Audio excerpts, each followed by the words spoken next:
Chapter 1337 Unfathomable Guild. Chapter 1337 Unfathomable Guild. Chapter 1337 Unfathomable Guild. Noticing Shifeng's entrance, the players in the meeting room began to calm down. Shifeng was followed by a man and a woman. This situation confused everyone present. Most of the people in the room were unfamiliar with the man behind Shifeng. They could tell he was a lifestyle player of high standards based on his attire. As for the woman, they knew her well as she was none other than the candlelight trading firm's manager, Melancholic Smile. Thus far, Shifeng hadn't invited Candlelight's people to take part in any of Zero Wing's meetings. Hence, everyone was surprised to see these representatives. However, with the situation as it was, they weren't in the mood to welcome these two to Zero Wing's upper echelon meeting. Instead, they focused on Shifeng, who sat in the guild leader's seat. Guild leader, the situation in Stone Forest Town is quite dire. Based on our investigation, we are likely facing more than 500,000 monsters. Many of which are chieftains and lords. Even if we dispatch all of our guild's forces, the likelihood of fending off these monsters is slim. I suggest that we offer a reward to the town's adventurer teams and independent players and request their help. This way, we can make up for the numbers we lack. Our chances of winning will also increase considerably. Aqua Rose's suggestion earned the approval of many of her comrades. Stone Forest Town's player population far exceeded 500,000. Moreover, the average standard of the players in the town was considerably high. If Zero Wing offered an appropriate reward and offered players a small discount on the town's houses in exchange for their help, they would likely tempt many players into action. With so many players in addition to Stone Forest Town's defenses, they may be able to protect the town. At most, they would have to pay a huge price to do so. It was likely that the guild's development would stagnate for a considerable amount of time. However, paying such a price was better than losing Stone Forest Town entirely. After all, Zero Wing had invested too much into the town to lose it now. Suddenly, Gentle Snow spoke up, "Guild leader, we've discovered some hidden ruins in the Black Dragon Empire and obtained over 600 intermediate thunder bombs. Although they are not as powerful as the mana pulse bombs, they can rival tier 3 spells. They have an effective radius of 20 yards and can paralyze the targets they hit for a short time. They can also amplify the effects of the defense turrets. Aside from these thunder bombs, we have also obtained 2 advanced gnome cannons that are roughly equal to the defense turret's firepower. Originally, I had planned to use these items to capture a town, but defending Stone Forest Town must be our priority."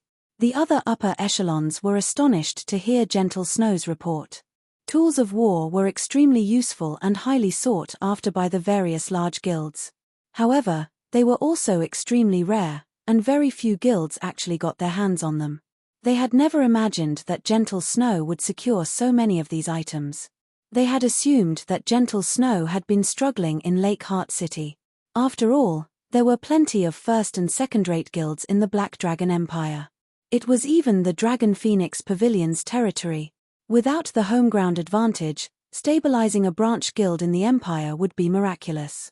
However, it seemed that they had severely underestimated Gentle Snow. Shifeng was similarly surprised. He hadn't expected Gentle Snow to be capable of capturing a town in the Black Dragon Empire so soon. Moreover, based on her expression, it would seem that she was very confident in succeeding. "Guild leader, give us the command. We can't stand to just sit still. We're all determined to stop these monsters from stepping foot into Stone Forest Town, even we're slaughtered." Many of the other upper echelons voiced their desire to join the fight. At this point, requests to take part in the upcoming war flooded the guild chat. Even the guild's normal members, who were not required to take part, wanted to defend the town, with some already forming their own teams. Zero Wing had defeated many guilds to become Star Moon Kingdom's #1 guild. How could it abandon Stone Forest Town and accept defeat at the hands of a mere monster army? I understand your sentiments. Shifeng could not help but laugh when he heard everyone's opinions. However, Zero Wing has not fallen so far that we need to resort to such methods. I've only called you here to tell you to continue your duties. The 40,000 elite and expert members stationed in Stone Forest Town are enough to defeat the monster army. But before everyone could argue, however, Shifeng stood and continued, "Let me introduce you. This is Melancholic Smile. I believe you are familiar with her by now. This gentleman here is Candlelight's chief engineer, Burning Abyss. He has had a hand on many of our precious engineering tools. Both will participate in our guild meetings from here on out. Whenever I'm not around, Zero Wing and the Candlelight trading firm will be able to work together." Shifeng's announcement confused his commanders. They couldn't figure out what he was trying to do. The monster army was quickly approaching Stone Forest Town, yet Shifeng's goal for this meeting was to tell them to continue their tasks and introduce Candlelight's managers. "First, Melancholic, tell everyone about your recent results," Shifeng said as he implied that the others stay silent. He then let Melancholic Smile take charge of the meeting. "After Candlelight obtained the miniature ballista design, we invested a lot of time into manufacturing miniature ballistas each day. Thus far, we have manufactured 73 miniature ballistas. We have also successfully researched the exploding arrow. The arrows rival Tier 2 spells and any engineer can craft them. Moreover, both the arrow's production success rate and speed are considerably high. Thus far, we have produced 200,000 exploding arrows. We've secretly moved these arrows to Candlelight's warehouse in Stone Forest Town. They can be retrieved and used at any time. In addition, if Candlelight's 200+ engineers, who have learned the exploding arrows design, produce them quickly, they can craft 4,000 arrows per hour."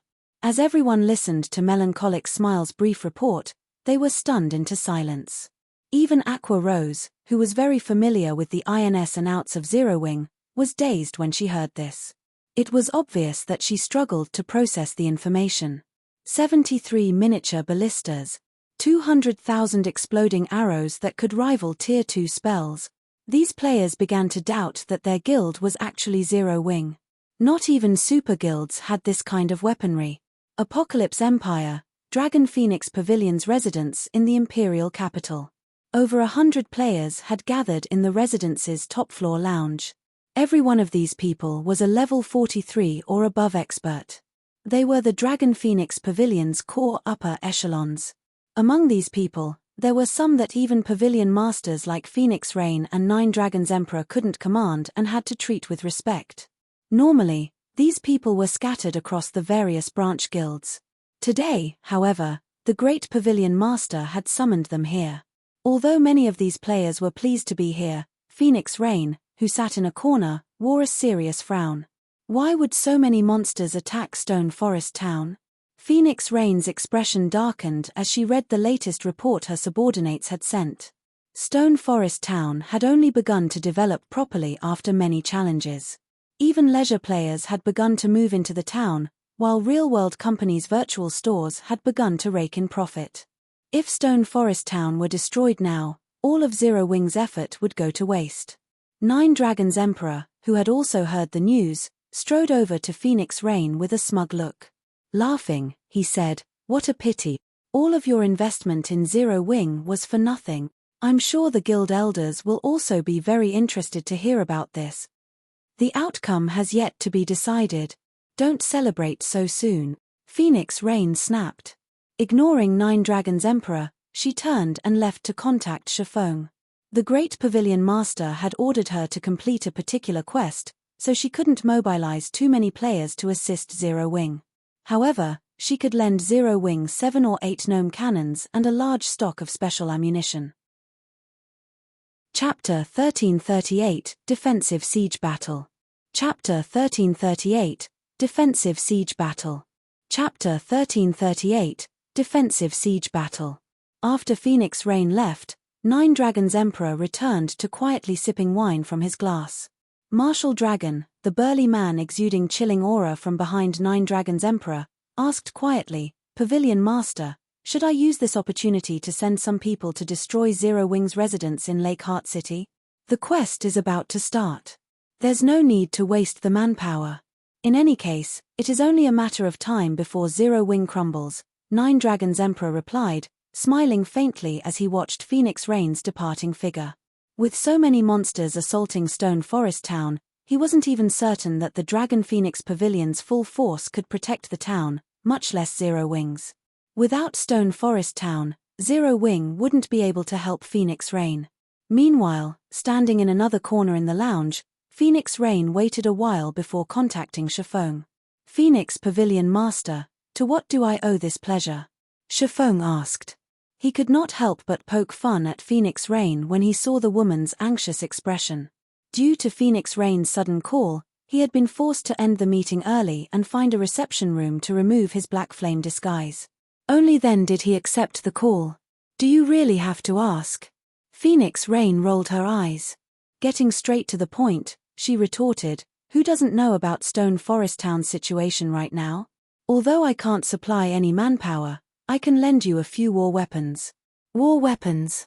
Shifeng hadn't expected Phoenix Rain to be so generous. All of the large guilds treated war weapons like priceless treasure. They wouldn't even think of using these items if they could avoid it, much less lending them to someone else. They only put these items to use during crucial moments. Let's forget about the weapons.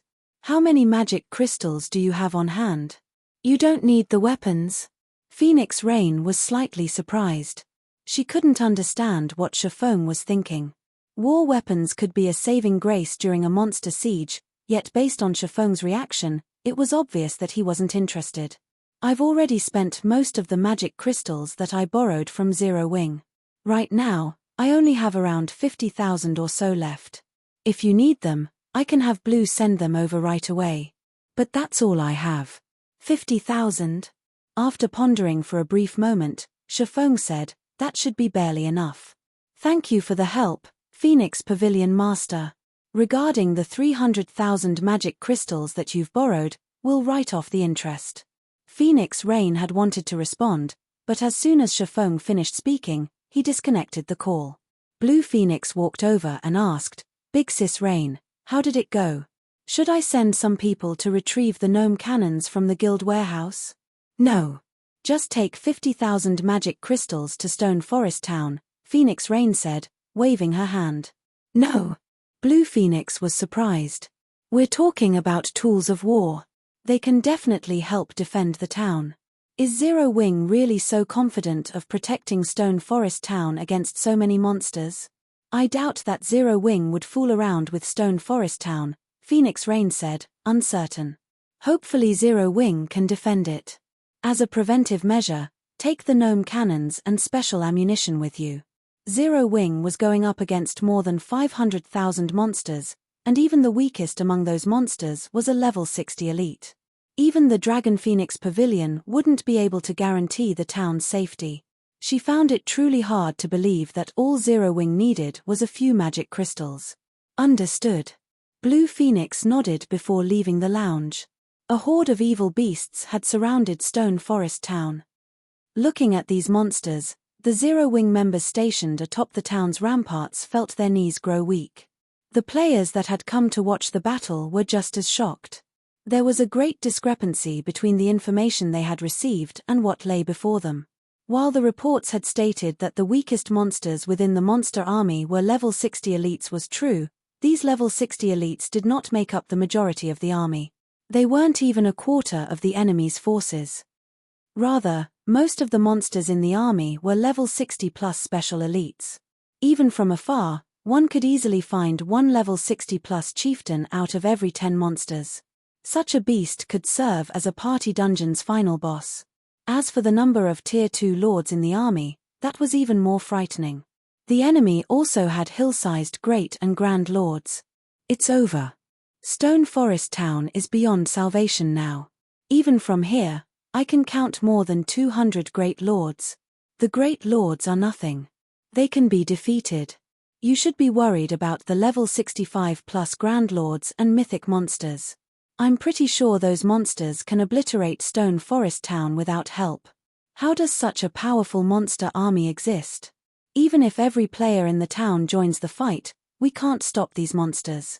Upon seeing the enemy's forces, some players who had intended to stay to watch the war dismissed the notion. With such a massive gap in strength, this was no longer a war. It would simply be a one-sided slaughter. If they didn't leave now, they wouldn't even get the opportunity to flee once the battle began. Ha ha ha. Abandoned Wave's army is truly impressive. Even if Zero Wing sends in every member, its struggle will be futile. Singular Burial was elated as he watched the live stream a subordinate had sent from inside Stone Forest Town. With such power, they could proceed to take control of the Star Alliance's towns once they finished with Stone Forest Town. After that, Heaven's Burial wouldn't have any competition in Star Moon Kingdom. Guild Leader, I just received news that Zero Wing isn't taking any action against the monster army. The elite members that were already in the town are the only ones stationed there. There are only 40,000 players, the subordinate recording the live stream reported. He then shifted the camera angle towards Stone Forest Town's interior. Zero Wing's members crowded Atom Stone Forest Town's ramparts. However, there weren't many. No matter how one looked at it, they didn't even have nearly 100,000 players. They're giving up. Singular Burial roared with laughter when he saw this. What a pity. I had hoped to use this opportunity to deal a blow to Zero Wing. As expected, Black Flame's decision is a bold one. It's no wonder how he developed Zero Wing to its current glory. If it were up to him, he would defend his town with everything he had. However, from a logical viewpoint, giving up the town was the best decision. Otherwise, the guild would suffer additional losses while reaching the same outcome. Meanwhile, Stone Forest players realized that Zero Wing intended to give up on the town. No one dared to linger as they used their return scrolls to flee. How boring. So Zero Wing doesn't even have the courage to put up a fight. Abandoned Wave clicked his tongue when he saw the lack of reaction in Stone Forest Town. He had really wanted to watch Zero Wing's final struggle. Since that's the case, let's end this. Following which, Abandoned Wave swung his hand forward. Immediately, the evil beast army surrounding Stone Forest Town began their assault as they surged towards the town.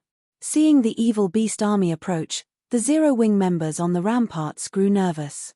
With just 40,000 elite players, just how were they supposed to face an army of 500,000 monsters?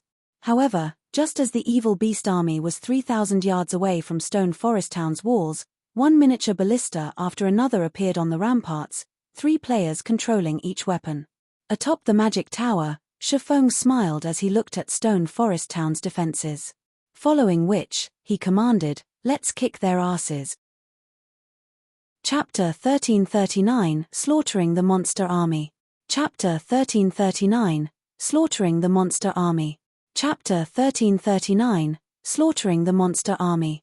A sea of evil beasts surrounded Stone Forest Town. The monster army stretched out as far as the eyes could see. Meanwhile, Heaven's Burial's members, hiding in Stone Forest Town, secretly live-streamed the siege. This allowed the players throughout Star Moon Kingdom to watch the battle in real time. There are so many monsters. This is the first time I've seen so many in one place. Can Zero Wing really face these monsters with so few people? By the looks of it, Zero Wing should be giving up on Stone Forest Town. After all, these monsters are simply too strong. Guild towns have no way to fend off such a horde at this stage of the game.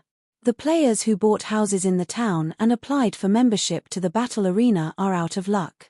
Zero Wing is just going to sacrifice such a large town? They're not even going to try to defend it.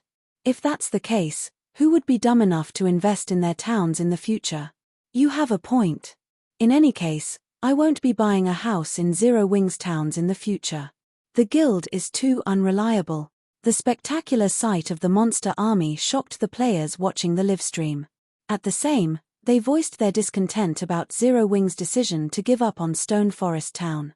Despite being Star Moon Kingdom's #1 guild, Zero Wing wasn't even brave enough to face the monster army.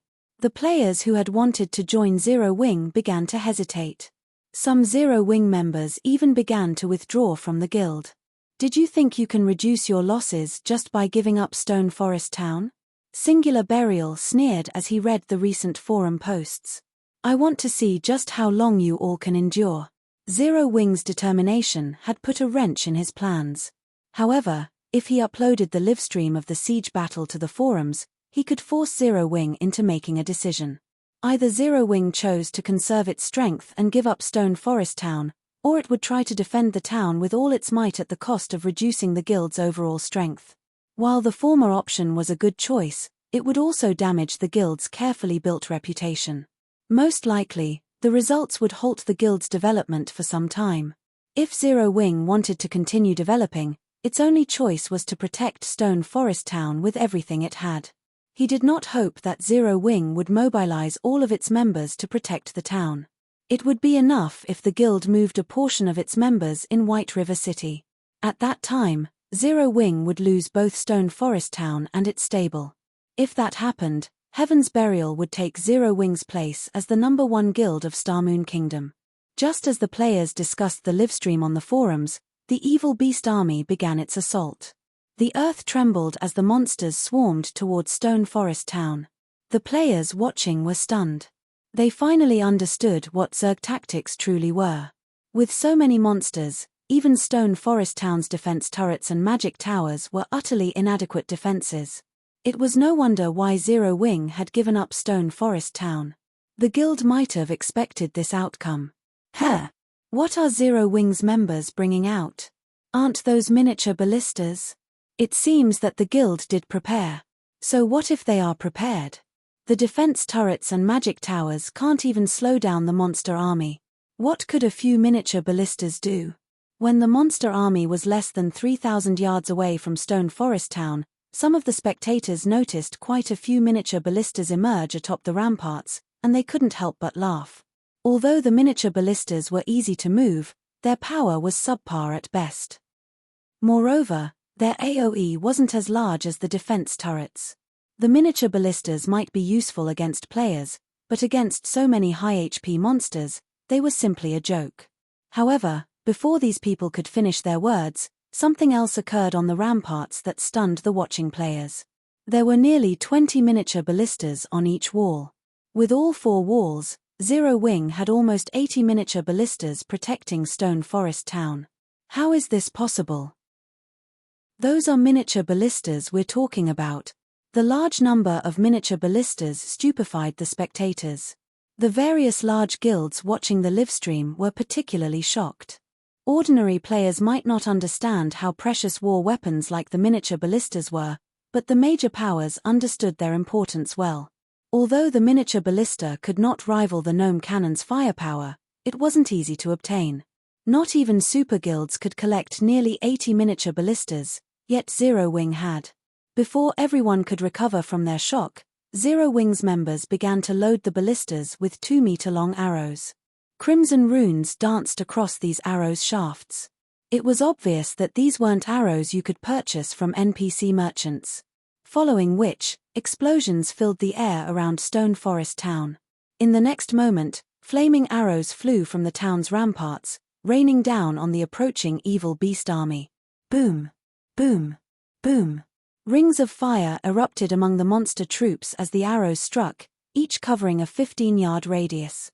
The miniature ballista's attacks were no less devastating than the defense turrets.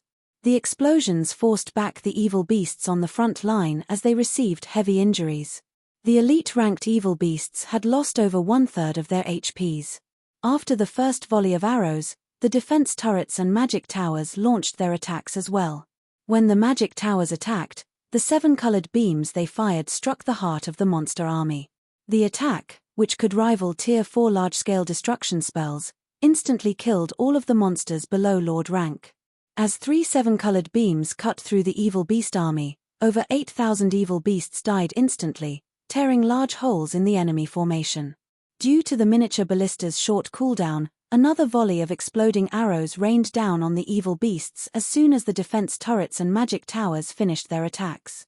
Before the army had even reached 2,500 yards of Stone Forest Town, over 30,000 evil beasts had died.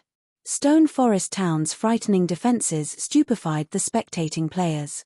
This is insane. These are Stone Forest Town's defenses? Zero Wing is amazing. They have so many miniature ballistas. If not for these monsters' numbers and strength, the guild might annihilate the monsters before they even reach the walls. How is this possible? Why does Zero Wing have so many miniature ballistas?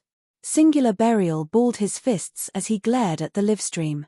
However, Although he was very surprised and confused, he quickly recovered as he sneered and said, "Although I didn't expect such a trump card, so what? This army isn't like the last one you faced." While the miniature ballistas had claimed many of the evil beasts below Lord rank, this war would be as good as over once the monsters reached the ballistas. Interesting. And here I thought you had given up. Let's see how you deal with this. Abandoned Wave, who stood at the very rear of the evil beast army like a coward, sneered. He then waved his hand, and immediately, another large wave charged forward. This time, however, there were far fewer evil beasts in the charge. However, these were higher quality monsters, with the majority being chieftain rank and above. Even the Grand Lords had joined in the charge. These monsters were too large to have taken part in the initial charge, but now that less of their companions occupied the field, the Grand Lords could easily dodge the attacks from the town's static defenses.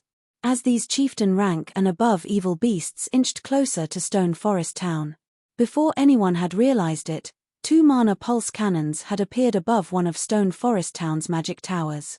Larger than the basic mana pulse cannon, these 2 weapons were none other than the intermediate mana pulse cannons Shifeng had obtained from the fallen Ark. Target the densest areas of the monster army. Fire. Chapter 1340, The Intermediate Mana Pulse Cannon's Might. Chapter 1340, The Intermediate Mana Pulse Cannon's Might. Chapter 1340, The Intermediate Mana Pulse Cannon's Might. The instant the intermediate mana pulse cannons activated, 2 pitch-black, magic arrays formed above the magic tower as they absorbed the surrounding mana. The intense mana fluctuation immediately attracted attention. What's that? What an intense feeling. What's Zero Wing trying to do? Players in town were shocked by the pressure they felt from the magic tower. This was especially true for magical class players, who were far more sensitive towards elemental mana. Currently, the magic arrays above the tower felt like black holes as they devoured a massive amount of mana. Is this another attack from the magic tower? Abandoned Wave was not particularly surprised to see this. In response, he gestured with a hand. Immediately, the evil beast army charging forward began to spread out. He had long since familiarized himself with the magic tower's attacks. After all, these defensive structures were the reason he had suffered in the previous war. However, he had full control of the evil beast army this time. Although the magic tower's AoE was vast, if the monsters spread out, the magic towers wouldn't be as much of a threat. As the players on the ramparts watched, they shook their heads and sighed. These monsters' reaction time is too fast. Although the magic tower's attacks are powerful, they won't be very effective with how spread out the monsters are. As the players discussed their thoughts, the 2 intermediate mana pulse cannons finished their channeling time. In the next moment, the cannons fired 2 black beams, reaching the center of the evil beast army in the blink of an eye. As the beams struck the ground, 2 pillars of black light shot into the sky, piercing the clouds. This phenomenon was nothing like the magic tower's prior attacks. As the black pillars rose, they expanded. Radius of 100 yards. 200 yards. 300 yards. The pillars of light devoured more evil beasts as it spread. The pillars only stopped after achieving a 500-yard radius. Any monster below chieftain rank was turned into ash instantly. Although the chieftain-ranked evil beasts survived initial contact with the pillars, the attacks eventually claimed their lives as well. Only Lord-ranked evil beasts and above survived the attacks. What were those attacks? They even killed chieftains in one move. This is insane. So, this is Zero Wing's foundation? Everyone's jaws dropped as they stared at the Armageddon before them. Shocked by the Black Pillar's destructive power, even the evil beast army had halted its advance. Just what did Zero Wing do? How did the AoE grow so large? Abandoned Wave stared at the pillars of black light, which had yet to fade, with wide eyes. Despite having spread out, the 2 attacks had killed over 15,000 evil beasts. Among them, over 2,000 chieftains had died, while the lords had less than half of their HP remaining. Although the higher-rank evil beasts hadn't lost a significant amount of HP, they were severely injured, reducing their combat power drastically. Such frightening, destructive power was simply unheard of. Such attacks could deal a devastating blow to his evil beast army. If he allowed several more of those attacks to land, the consequences would be unimaginable. Singular Burial wasn't the only one shocked. Every major power witnessing this was astonished. With such frightening war weapons, who would dare attack Stone Forest Town in the future? Fortunately, the town's current enemy was a monster army. No amount of players would be enough to capture Stone Forest Town. This won't do. I won't be able to sustain the losses if this continues. Abandoned Wave had lost his complacent attitude. Immediately, he took a dark grey crystal ball from his bag and started chanting. Go. Destroy the magic towers. In the next moment, the 5 level 70, mythic ranked evil earth dragon's crimson eyes began to glow. With large strides, they approached Stone Forest Town rapidly. Although the evil beast army was relatively easy to create, chieftain-ranked evil beasts and above were difficult to produce. Not only did their creation depend on luck, but he also needed to sacrifice monsters of a sufficiently high rank and level. Moreover, he only had a chance of created mythic-ranked evil beasts by killing high-ranked evil beasts.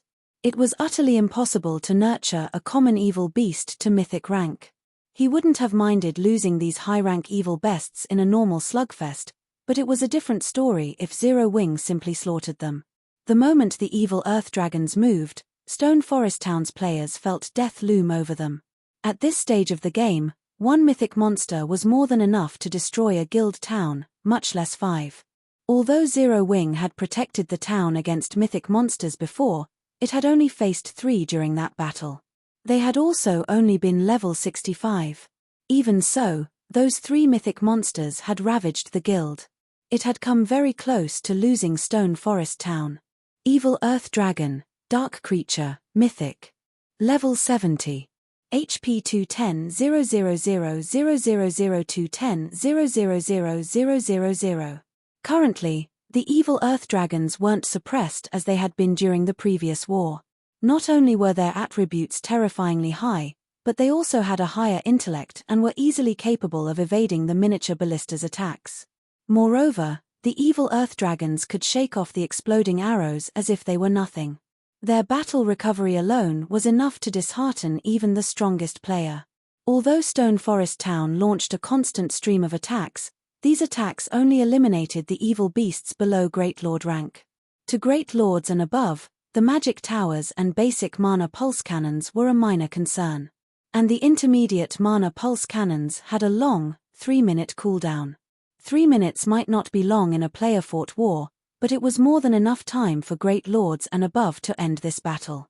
In the end, before the intermediate mana pulse cannon's cooldown ended, the 200-plus Great Lords, 40-plus Grand Lords, and 5 evil Earth Dragons stood before Stone Forest Town's walls.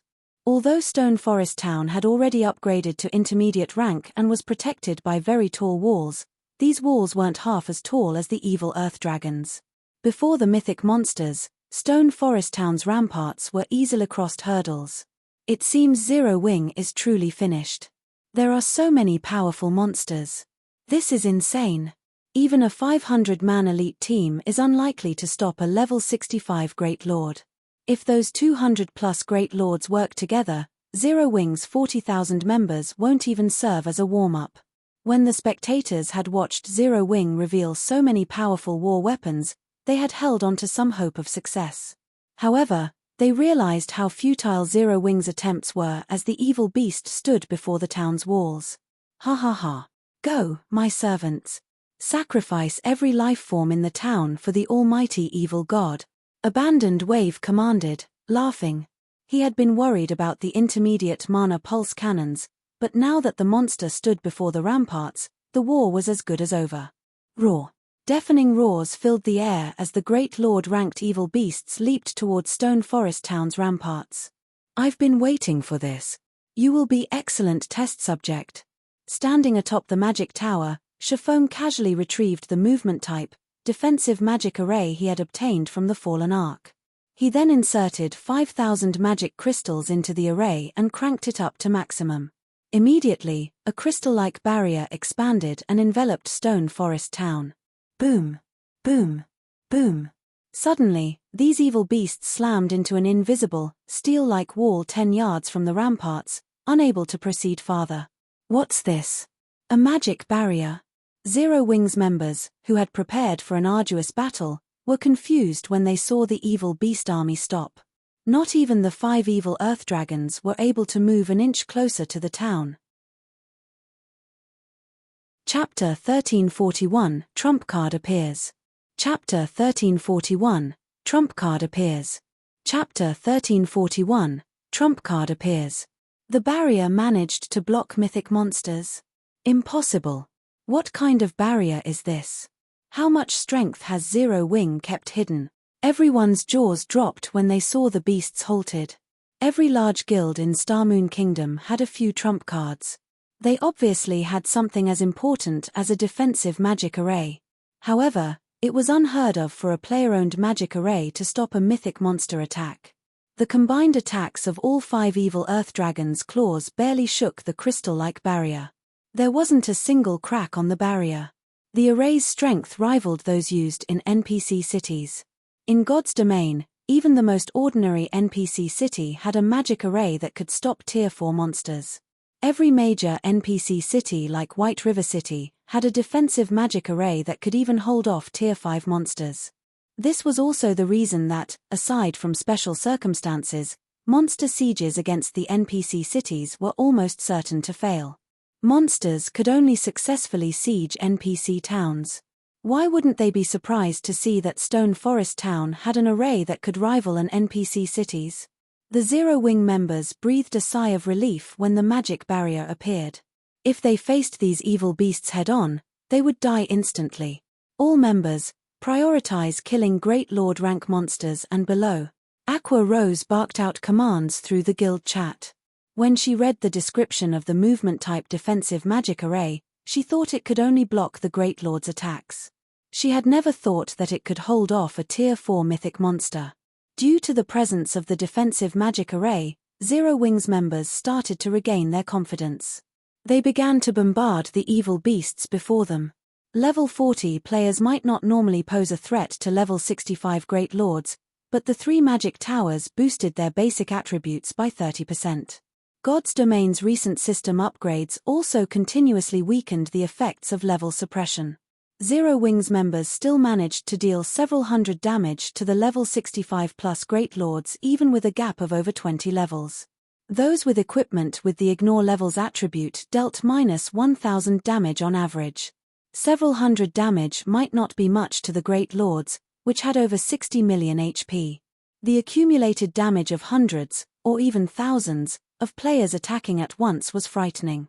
The Great Lords were taking hundreds of thousands of damage every second, greatly exceeding their battle recovery. It was definitely possible to kill all the evil beasts attacking Stone Forest Town, given enough time. There were also the miniature ballistas and Tier 2 NPC guards pitching in from the sides. All these factors combined reduced the Great Lord-ranked evil beasts' HPs at a rate visible to the naked eye. Evil beasts below Great Lord rank were even easier to deal with. They could be finished off with a brief burst of concentrated fire. Damn it! How did Zero Wing get such a powerful defensive magic array? Abandoned Wave gnashed his teeth as he looked at the scene. The magic barrier remained completely intact even after numerous attacks from so many evil beasts. At this rate, the evil beasts he nurtured were simply EXP for Zero Wing. He reluctantly manipulated the dark grey crystal ball in his hands once again. You might be able to block normal Tier 4 attacks, but what about Tier 4 destructive spells? The 5 evil earth dragons abruptly stopped attacking the magic barrier as the crystal ball glowed. Then they widened their mouths. The mana around the evil earth dragons started rampaging as it gathered in front of their mouths. 5 black beams shot out of the evil earth dragons' mouths shortly later. Tier 4 spell, Evil Energy Roar. The black's beams shook the barrier violently. The other evil beasts attacking the barrier backed away from the powerful impact momentarily. It blocked the attacks. Abandoned Wave was shocked by what he saw. The Evil Energy Roar rivaled the intermediate Mana Pulse Cannon's might. Its AoE was much small, though. Achem? No, there are cracks on the barrier. Once the evil energy roars ended, Abandoned Wave could clearly spot numerous cracks on Stone Forest Town's barrier. But the cracks were being repaired quickly enough to see with the naked eye. As expected of a Tier 4 spell. Its might is truly frightening. Shifeng took a look at the movement-type defensive magic array beside him. The 5 evil energy roars had depleted its energy by more than half. That was only one wave of attacks. All defensive magic arrays needed to be supplied energy. The more damage the magic array absorbed, the more energy it consumed. The magic array's endurance limit was the other important factor affecting the energy depletion rate. The movement-type defensive magic array he had obtained from the Fallen Ark had a Tier 3 endurance limit. As long as an attack standard exceeded Tier 3, the energy depleted from such an attack would increase exponentially. Each of the evil Earth Dragon's normal attacks had already depleted the magic array's energy by a frightening rate of 1%. This 1% was enough to hold off the combined attacks of the 200-plus Great Lords for a considerable amount of time. After the evil energy roars, the magic array's energy had decreased by nearly 70%. Restoring the magic array's energy cost 5,000 magic crystals each time. Currently, he only had around 60,000 crystals on hand, and that was including the 50,000 crystals Phoenix Rain had returned. In addition, firing the intermediate mana pulse cannons cost 2,000 magic crystals per shot, while the basic mana pulse cannons cost 1,000 crystals per shot. He could only restore the magic array's energy a limited number of times. Sure enough, it isn't invincible. I want to see just how long you last. Seeing the cracks on the magic barrier, a sinister smile appeared on Abandoned Wave's face. He then controlled the Grand Lords to assault the magic barrier with their most powerful skills. Although he did not have a good understanding of Stone Forest Town's magic barrier, he could guess the barrier's limit based on the cracks. Normally, a barrier would only show signs of damage when an attack exceeded its limit. When that happened, the defensive magic array would lose a significant amount of energy. Once the magic barrier's energy had been depleted, his evil beast army would storm Stone Forest Town and slaughter the players in it. As Abandoned Wave controlled his Grand Lords, they rampaged, hurling one high-tiered skill after another at the barrier before them. The magic array lost energy with each hit. For a moment, it even began to show signs of shattering. Seeing this, the Zero Wing members on the ramparts grew increasingly nervous. Once the magic barrier broke, their lives would be on the line. Sure enough, using such a method to fight mythic monsters is a little far-fetched. Shifeng sighed when he saw the magic array's energy levels fall below 10%. He then contacted Blackie and asked, "Blackie, how are the preparations on your side?" "We're ready. We're just waiting for your command," Blackie said, grinning.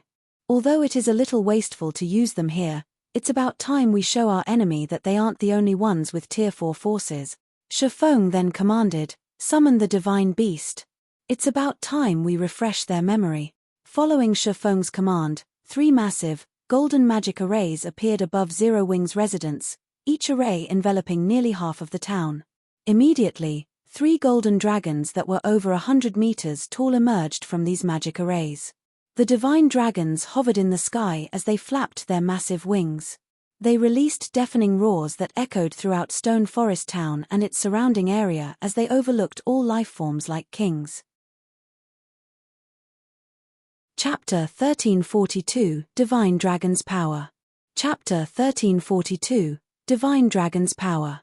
As the 3 divine dragons appeared, silence descended on the battlefield.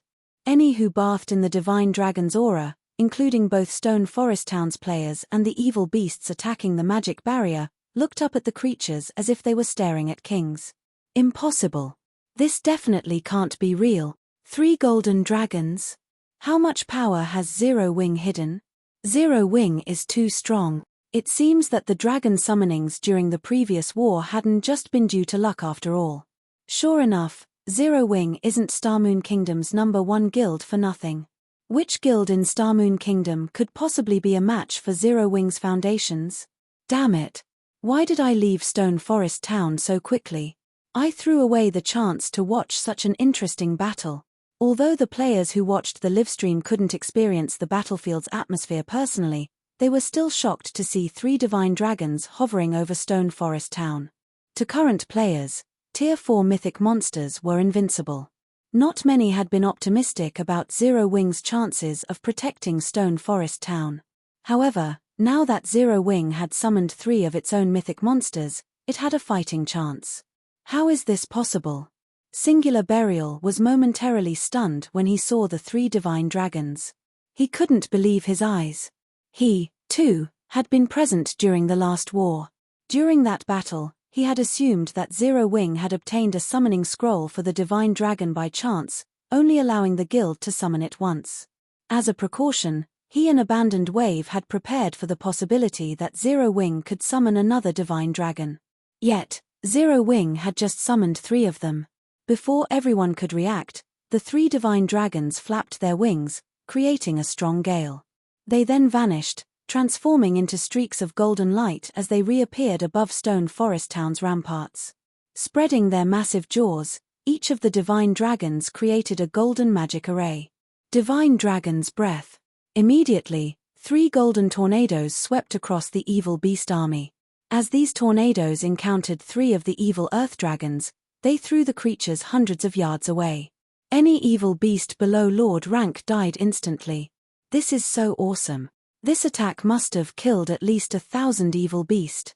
Blackie, who controlled one of the divine dragons, was astonished when he saw the destruction the golden tornado left in its wake.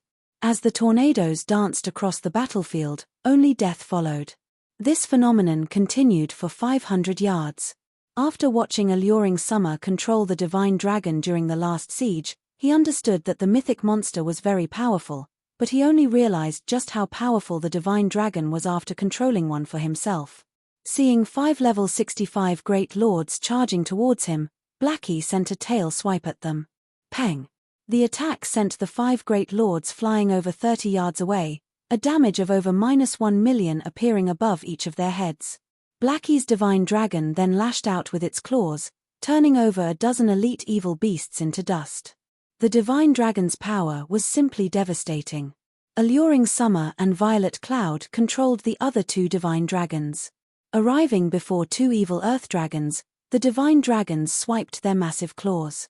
Reacting quickly, the evil earth dragons responded in kind. Boom! The instant the claws collided, the impact pushed the nearby elite evil beasts back. As for the 2 evil earth dragons, they were forced to take 2 steps backward. It was clear that the divine dragons surpassed them in terms of strength. Immediately, Alluring Summer and Violet Cloud attacked their respective opponents' abdomens with tail swipes. The collision threw the evil earth dragons over 40 yards away. Although Blackie, Alluring Summer, and Violet Cloud couldn't control the divine dragons as they did their own bodies, their combat techniques and experience far surpassed the evil earth dragons. In a one-on-one fight, they could easily suppress their opponents.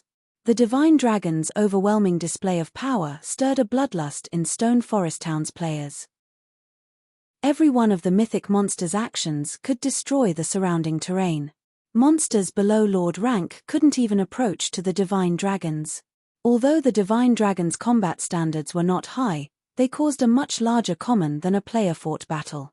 If not for the defensive barrier protecting them, no one doubted that the resulting shockwaves would be more than enough to destroy the town.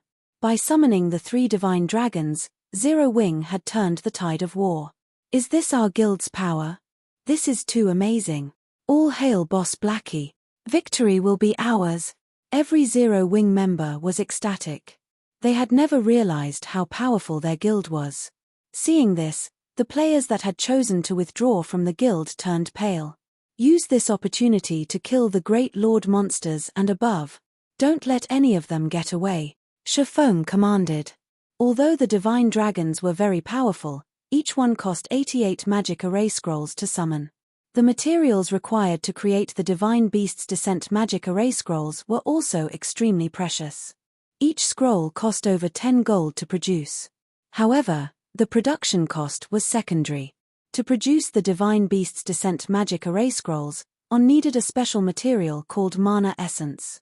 It only dropped from 50-man or more team dungeons. It was a precious item to every large guild, and creating a set of Divine Beast's Descent magic array scrolls required 88 mana essences. Even though Zero Wing now had a lot of members, it had barely collected enough mana essence for 3 sets. Zero Wing had invested everything in this war. Hence, it was of utmost importance that they recuperate some of their losses through these evil beasts' deaths. Unfortunately, evil beasts did not drop weapons or equipment. They only provided some EXP and materials. The most valuable loot, the evil energy crystal, only dropped from chieftain rank and above monsters. Compared to the cost of the 3 sets of Divine Beast's Descent magic array scrolls, these items were barely worth anything. The only consolation was the Soul Orb, which allowed him to absorb souls from Great Lords and above. He could absorb the souls from any of the Great Lords his guild team killed. With so many Great Lord-ranked monsters in a single location, this was a rare opportunity. 3 Divine Dragons. Abandoned Wave's mouth twitched as he watched the Divine Dragons slaughter his evil beasts. It had taken a lot of effort to obtain each of his Great Lord-ranked evil beasts, yet Zero Wing's members were farming them for EXP. Good. Very good. I want to see just how many you can kill. Once your magic barrier shatters, Stone Forest Town will meet its doom. Abandoned Wave steeled his heart. Now that he had revealed so many evil beasts to the public, the various large guilds would undoubtedly prepare countermeasures against the creatures. If he failed to destroy Stone Forest Town this time, it would be very difficult to nurture another large army. Although Zero Wing's prowess exceeded his expectations, the town's weakness was obvious. As long as he shattered the town's defensive barrier, the evil beast army would storm the town. Abandoned Wave commanded his monsters to attack the town's defensive barrier. He even instructed his 5 evil earth dragons to ignore their divine cousins, intending to trade the dragon's HP for the magic barrier's energy. Following which, the magic barrier's energy drained. At the same time, Shifeng replenished that energy. At the rate at which he poured magic crystals into the array, he didn't dare use the intermediate mana pulse cannons again. The intense slugfest stupefied every spectator. While the evil beasts assaulted Stone Forest Town's barrier and ignored their enemies' attacks, the latter threw everything it had at the evil beasts. Under Zero Wing's fierce assault, the army continued to lose monsters. The initial 500,000 decreased to 400,000, and then to 200,000. Even 2 of the 5 evil earth dragons had died. When the evil beast army had less than 100,000 monsters remaining, Stone Forest Town's magic barrier shattered under 3 remaining evil earth dragons' evil energy roars. Chapter 1343, Town Battle. Chapter 1343, Town Battle. Chapter 1343, Town Battle. It's shattered. Abandoned Wave released a sigh of relief when he saw the magic barrier disappear. Stone Forest Town's defenses had truly exceeded his expectations. To destroy the defensive magic array, he had lost over 400,000 evil beasts. Had he expected such losses, he would have waited to attack. At the very least, he would have only moved after readying 6 or 7 evil earth dragons. Finally, success. Singular Burial, who watched the Stone Forest Town battle from Heaven's Burial's main headquarters, wiped sweat from his forehead as he watched the magic barrier shatter. Had the barrier lasted a few more minutes, the operation may have failed. Although the evil beast army had attacked the barrier madly, their numbers had continued to decrease as the fight drug on. Even the 3 remaining evil earth dragons had less than 1/3 of their HPs remaining. Had the evil earth dragons all died before the barrier broke, the threat of the evil beast army would have decreased drastically. Such a sturdy defensive magic array was simply unheard of. Fortunately, the evil beasts attacking the array had high HP and strength. If it were up to players to take the barrier down, the army would pay a horrific price to deplete the magic array's energy. After seeing this magic array, Singular Burial's desire for Stone Forest Town grew. A guild town's key element was its security. It would only attract interested investors if it had powerful defenses. No one-time use magic array scroll could conjure such a powerful defensive magic array. The source was likely a defensive structure or tool. Based on the images he had received from his subordinates in Stone Forest Town, It was obvious that this defensive magic array had originated from the massive machine atop one of the magic towers. Letting a guild like Zero Wing hold on to such a tool is too much of a waste. Singular Burial turned to Broken Flow, the level 43 berserker in dark purple armor beside him, and said, "Teleport to Stone Forest Town's private house with your men. I don't care what it takes, steal that tool. If necessary, I'll permit you to expose the dark contract." Zero Wing was Heaven's Burial's greatest competitor in Starmoon Kingdom. Naturally, Heaven's Burial had planted plenty of spies in the guild. They had even purchased 2 private houses in Stone Forest Town as a preventive measure. This was the perfect moment to put those houses to good use. With the magic barrier shattered, Zero Wing would try to hold back the evil beast invasion. Meanwhile, Heaven's Burial could use the opportunity to strike. The evil beasts might be a threat to other players, but Heaven's Burial had special tools that prevented evil beasts and evil demons from actively attacking them. "I can use the dark contract." Excitement flashed in Broken Flow's eyes. He glanced at the movement-type defensive magic array atop the magic tower and said, "Guild leader, destroying that magic tower shouldn't be a problem, right? If it's necessary, then fine. But only as a last resort." Singular Burial nodded. "Understood. Guild leader, wait for my good news." Broken Flow chuckled before leaving the guild leader's office. Meanwhile, every Zero Wing player on the ramparts wore a solemn expression. In the end, they had failed to kill all the evil beasts before the magic array had run out of energy. Although there were less than 100,000 evil beasts remaining, the leftover monsters were mainly the stronger ones. Weaker monsters such as the elite evil beasts had long since been wiped out. The weakest remaining were special elite rank, while over 70 great lords and nearly half of the grand lords remained. There were plenty of high lords left as well. Magic array teams, prepare to trap those grand lords. Ranged classes, support the NPC guards and prioritize killing the great lord. All MTS, distract the evil beasts below the great lord rank. Do not let any evil beasts enter the town or destroy the miniature ballistas. Aqua Rose commanded. Zero Wing had invested tons of coins to raise Stone Forest Town to its current state. If they let the evil beasts invade and destroy it, the consequences would be unimaginable. If these monsters captured the guild residents, in particular, Zero Wing would lose Stone Forest Town. Following Aqua Rose's commands, Zero Wing's members burst into action. The numerous magic array teams promptly activated the 9-star Polar Domain magic array scrolls they had been given, trapping the Grand Lords that rushed into the town. At the same time, the level 75, Tier 2 NPC guards charged towards the Great Lords. Meanwhile, due to the Magic Tower's buff, Zero Wing's level 40 plus MTS were more than capable of blocking the evil beasts below the Great Lord rank. Although the battle was intense, it was not beyond salvation. Moreover, Zero Wing had the strongest combatants with its 3 divine dragons. These creatures suppressed the evil earth dragons, preventing them from truly entering the town. Despite having no financial support, Zero Wing sure has hidden a lot of tricks up its sleeves. But it's too late. Despite watching both sides sustain casualties and Zero Wing having the upper hand, Abandoned Wave was very calm. He raised the dark grey orb in his hand and began to chant an incantation. In his opinion, this war had been over the moment the magic barrier had shattered.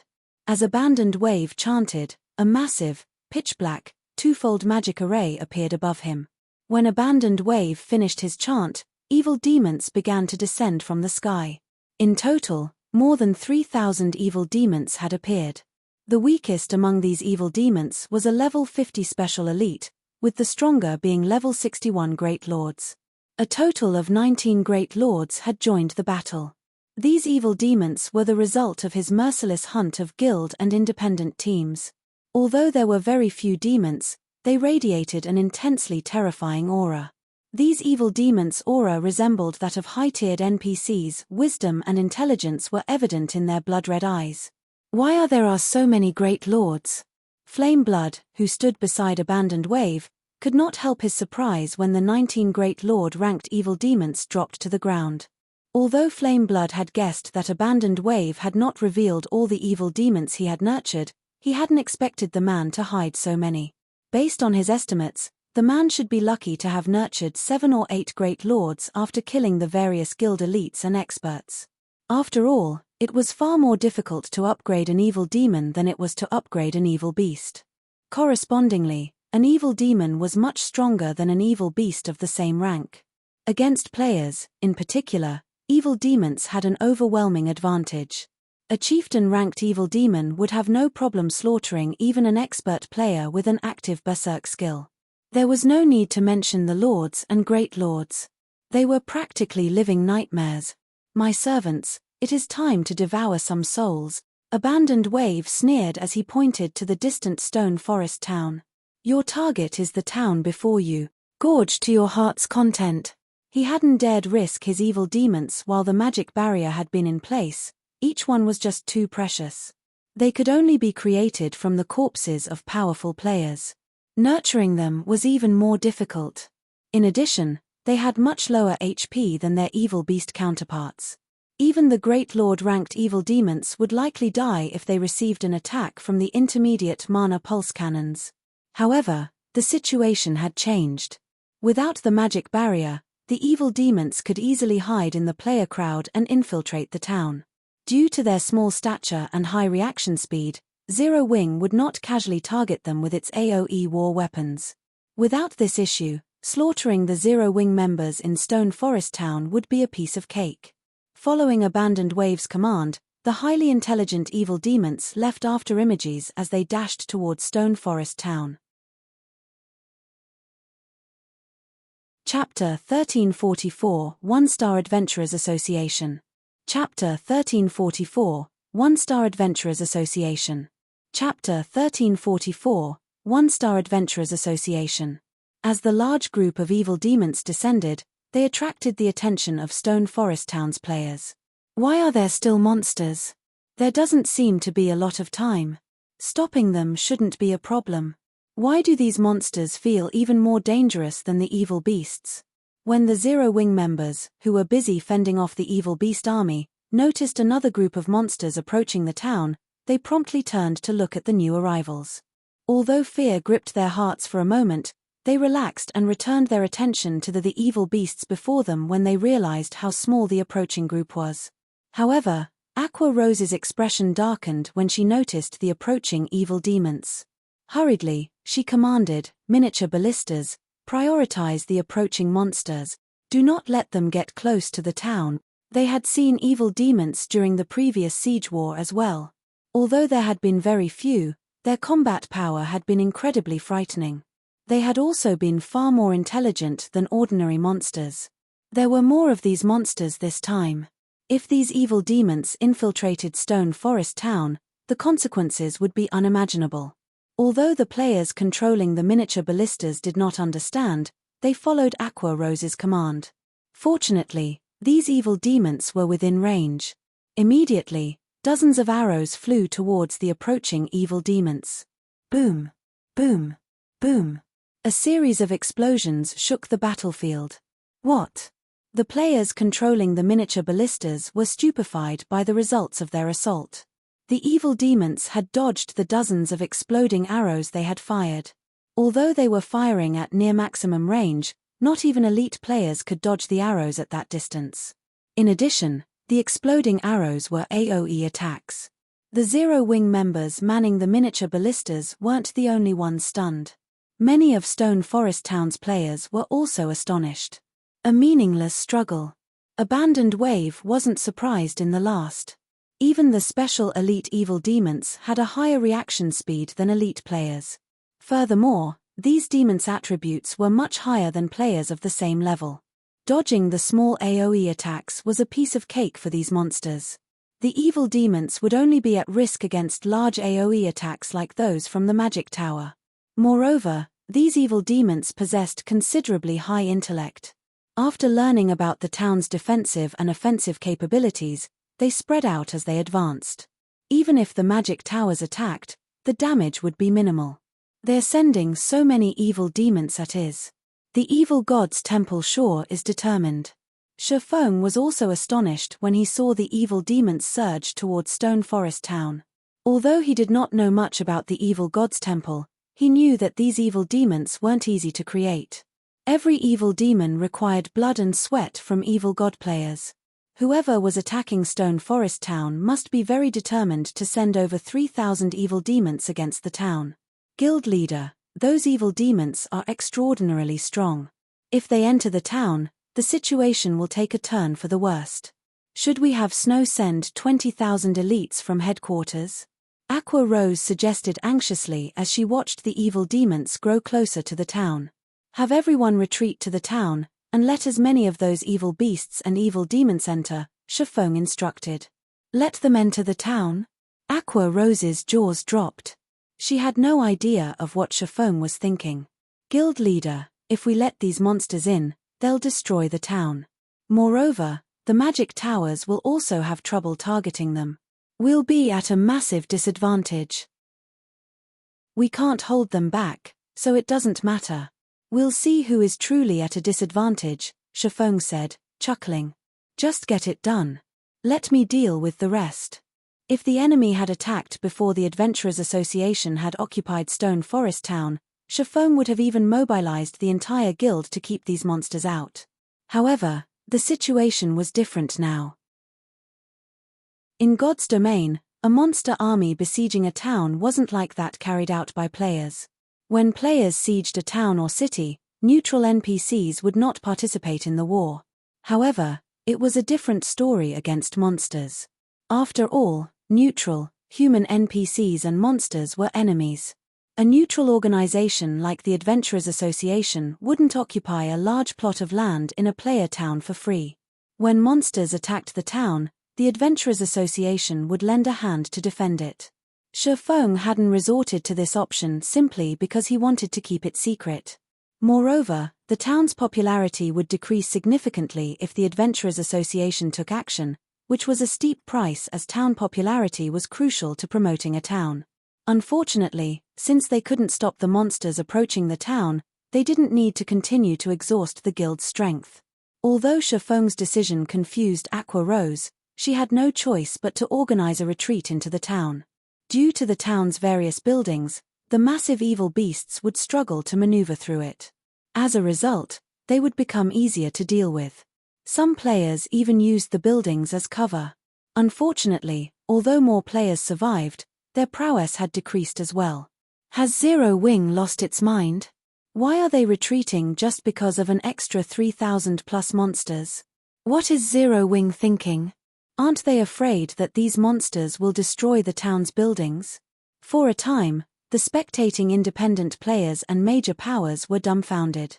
By letting these monsters invade the town itself would take a lot of damage and its war weapons would be less effective. For example, if the magic tower attacked a target inside the city, not only would it damage the monsters, but it would also damage nearby buildings. What quick reactions! But so what if you switch to guerrilla tactics? Do you think this will change anything? Abandoned Wave sneered. What foolishness! Nobody in Starmoon Kingdom can stop my evil demon army. This will only lead to a quicker death. Following which, Zero Wing's members retreated to the town center, taking out far fewer evil beasts as they did so. If not for the 3 divine dragons pinning down the 3 evil earth dragons outside of Stone Forest Town, the streets of the town would have been devastated. Upon entering the town, the evil demons dashed through the streets, rushing to the town's core. All right, time for you to take action. After seeing the entire evil demon army enter Stone Forest Town, Shifeng smiled. He then clicked to approve the Adventurers Association's request to help defend the town. System, you have agreed to let the Adventurers Association assist in defending the town. Calculating the number of monsters inside the town. System, current number of monsters, 94,347. Strongest monster detected, level 70 Grand Lord. System, current Adventurers Association is a 1-star association. A minimum of 500 NPCs must be dispatched. A maximum of 1,000 NPCs can be dispatched. Every additional NPC adventurer will decrease Stone Forest Town's popularity by 20 points. Please choose the number of NPC adventurers to mobilize. 20 points. Shifeng was slightly surprised when he saw the system notification. It didn't actually cost as much to mobilize these NPC adventurers as he had assumed. In the past, every additional NPC adventurer had cost 100 town reputation. However, after giving the matter some thought, Shifeng found the situation reasonable. After all, Shadow's towns had been Tier 4, level 100 plus monsters. Naturally, that guild had been forced to dispatch more powerful NPC adventurers. As a result, they had cost more. Let's mobilize 1,000 NPCs. Shifeng then chose to mobilize the maximum number of NPCs. Chapter 1345 Reversal. Chapter 1345 Reversal. Chapter 1345 Reversal. With the entire Stone Forest town embroiled in the battle, many streets had already been destroyed. Is it finally starting? The corners of Singular Burial's mouth curled up when he saw the evil demons charging at Zero Wing's members. Slaughter them. Kill every Zero Wing member inside the town. Evil demons were different from evil beasts. The players killed by evil beasts would suffer only the normal death penalty. However, players killed by evil demons were not as fortunate. When killed by an evil demon, not only would players suffer double the death penalty, but their immortal souls would also be devoured, preventing them from logging into God's domain for a certain period. Such an outcome was a nightmare for guild elites and experts. Recovering from such a loss would be very difficult. Meanwhile, standing in front of a magic tower, Aqua Rose was currently commanding the Dark Gods Legion members and a large number of NPC guards to prevent the evil beasts from destroying the magic tower behind them. At this time, a larger group of evil demons joined the fray as well. Sure enough, their targets are the magic towers. When Aqua Rose saw the evil demon army charging at her group, she hurriedly commanded, "Everyone, prioritize killing the evil demons. Activate your berserk skills as soon as the fight begins. Let the Tier 2 NPCs be the main attackers while you all assist from the sides." Seeing the evil demons entering their attack range one after another, the ranged classes of the Dark Gods Legion promptly went on the offensive. Tier 1 spells and skills rained down on the evil demon army. However, aside from the special elite ranked evil demons, the other high-ranking evil demons dodged the attacks easily as if they were expert players. Moreover, they were also able to keep advancing as they avoided the attacks. Only when an attack was unavoidable would they retaliate. As for the Tier 2 NPC guards, although they held the advantage when going up against chieftain-ranked evil demons, the Lord-ranked ones easily overwhelmed them. If not for the healers at the rear line, it was only a matter of time before these NPCs got killed. Such high intellect. Are these things really monsters? How can there be such powerful monsters? Their combat standards are already on par with expert players. The players spectating the battle through the livestream could not help but gasp. They never thought that monsters were capable of achieving such a high combat standard as well. Even the weakest special elite-ranked evil demons had combat standards rivaling the current expert players of God's domain. Meanwhile, there were actually over 3,000 of such monsters.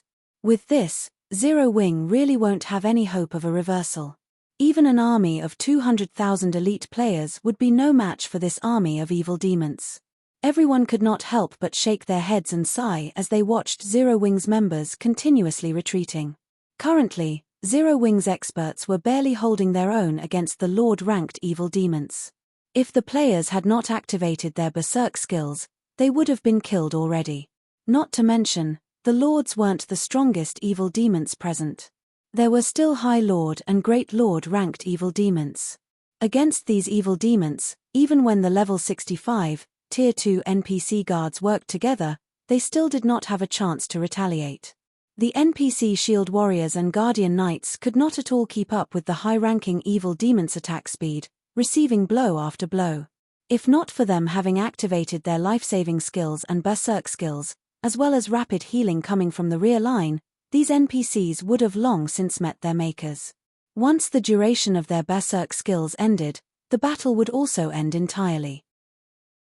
Meanwhile, hidden at a corner a short distance away from the magic tower was a party of 6 cloaked players.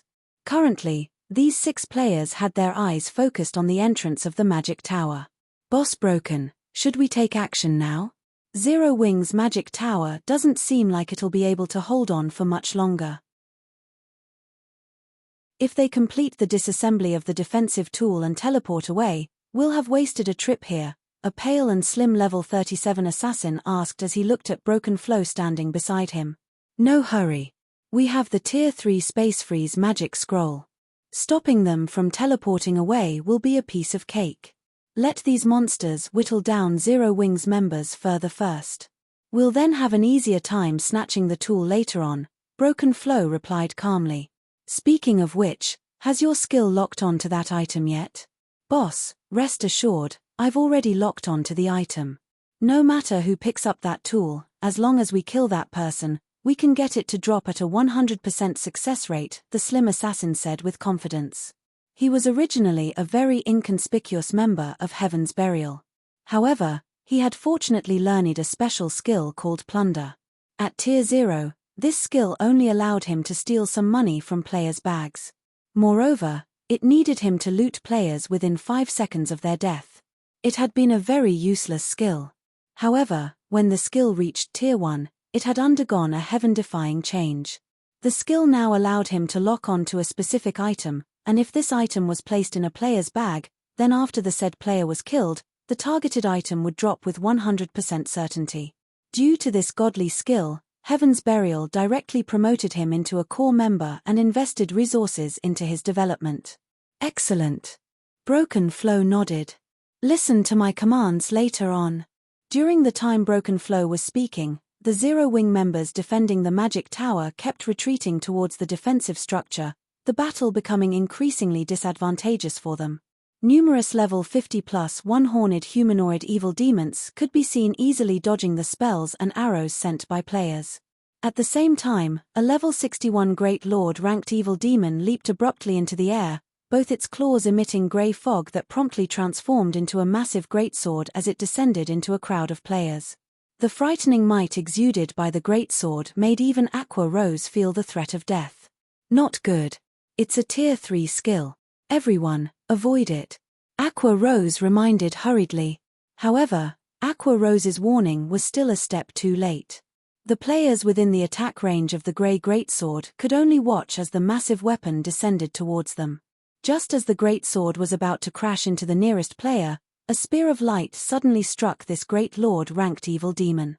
The instant the spear of light came into contact with the Great Lord, it sent the latter flying 20 yards away, the evil demon's HP decreasing by over 1,600,000. Meanwhile, when this Great Lord hit the ground, the spear of light piercing its body suddenly transformed into golden chains that bound the Great Lord, preventing it from budging even an inch.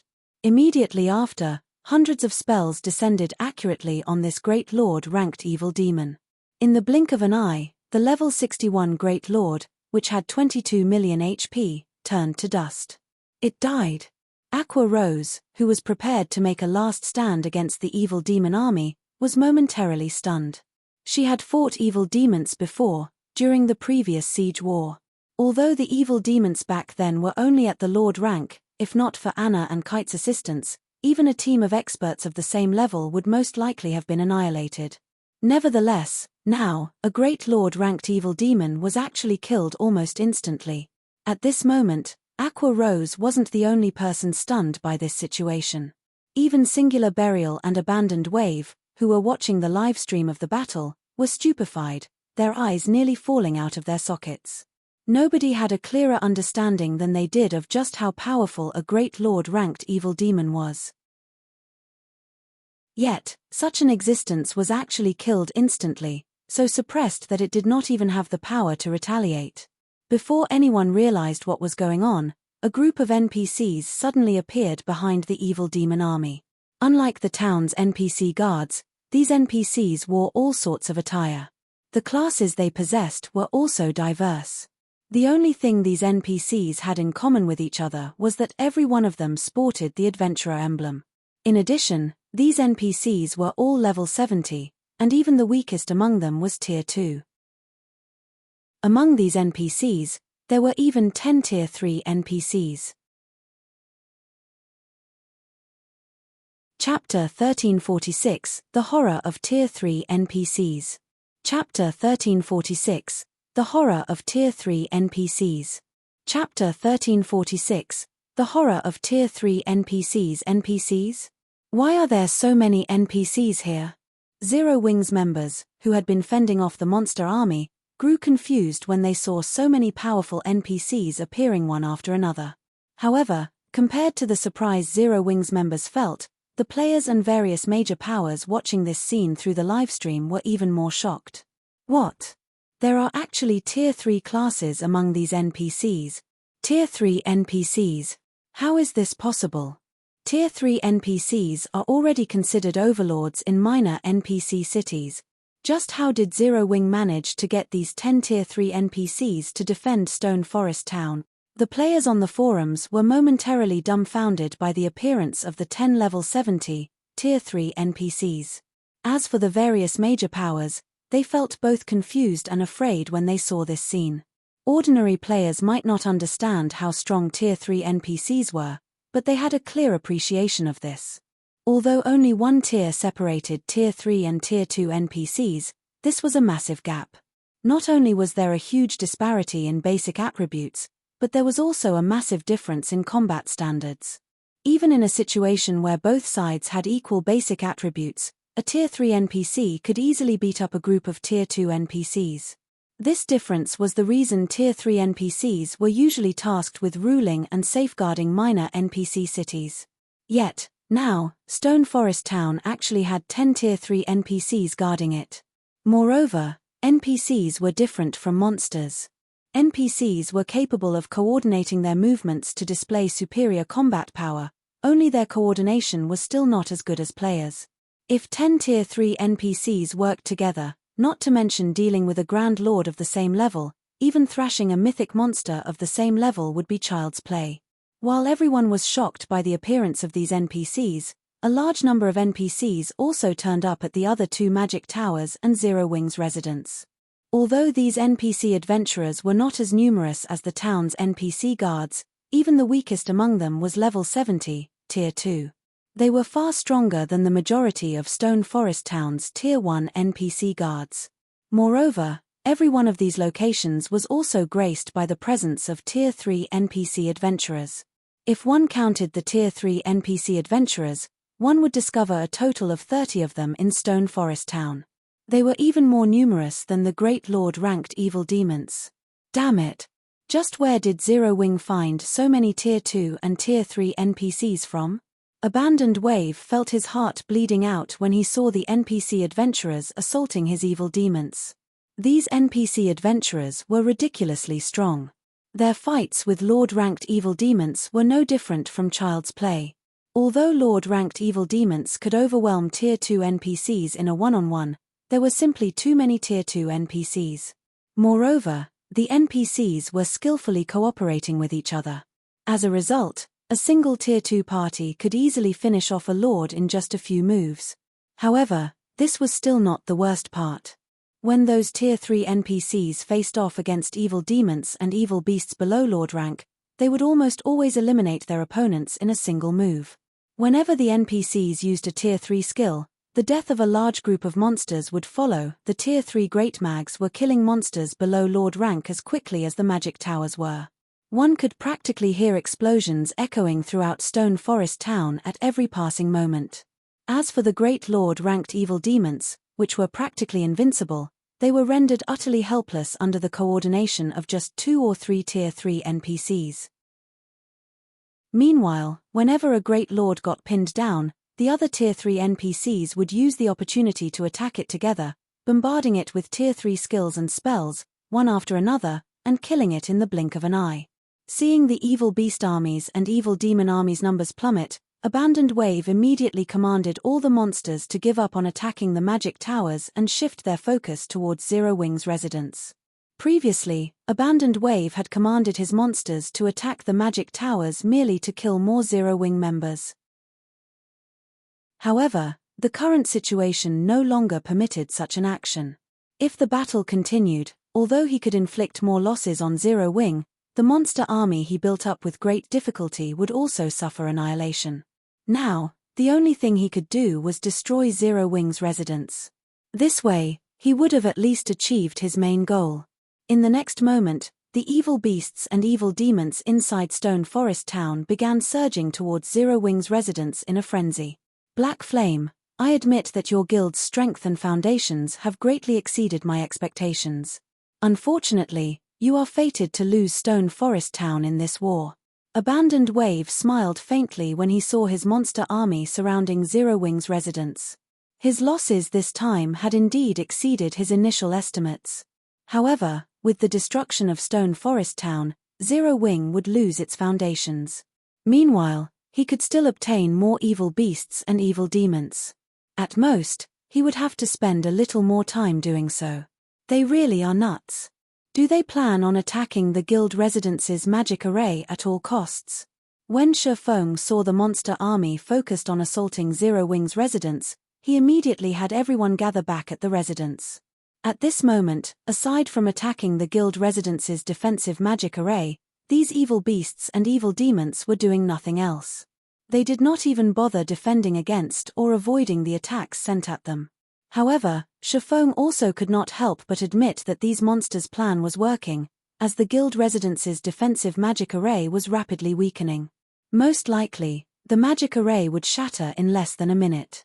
At that time, these monsters would be able to charge into the guild hall and destroy the guild flag. A town siege carried out by monsters was different from that of players.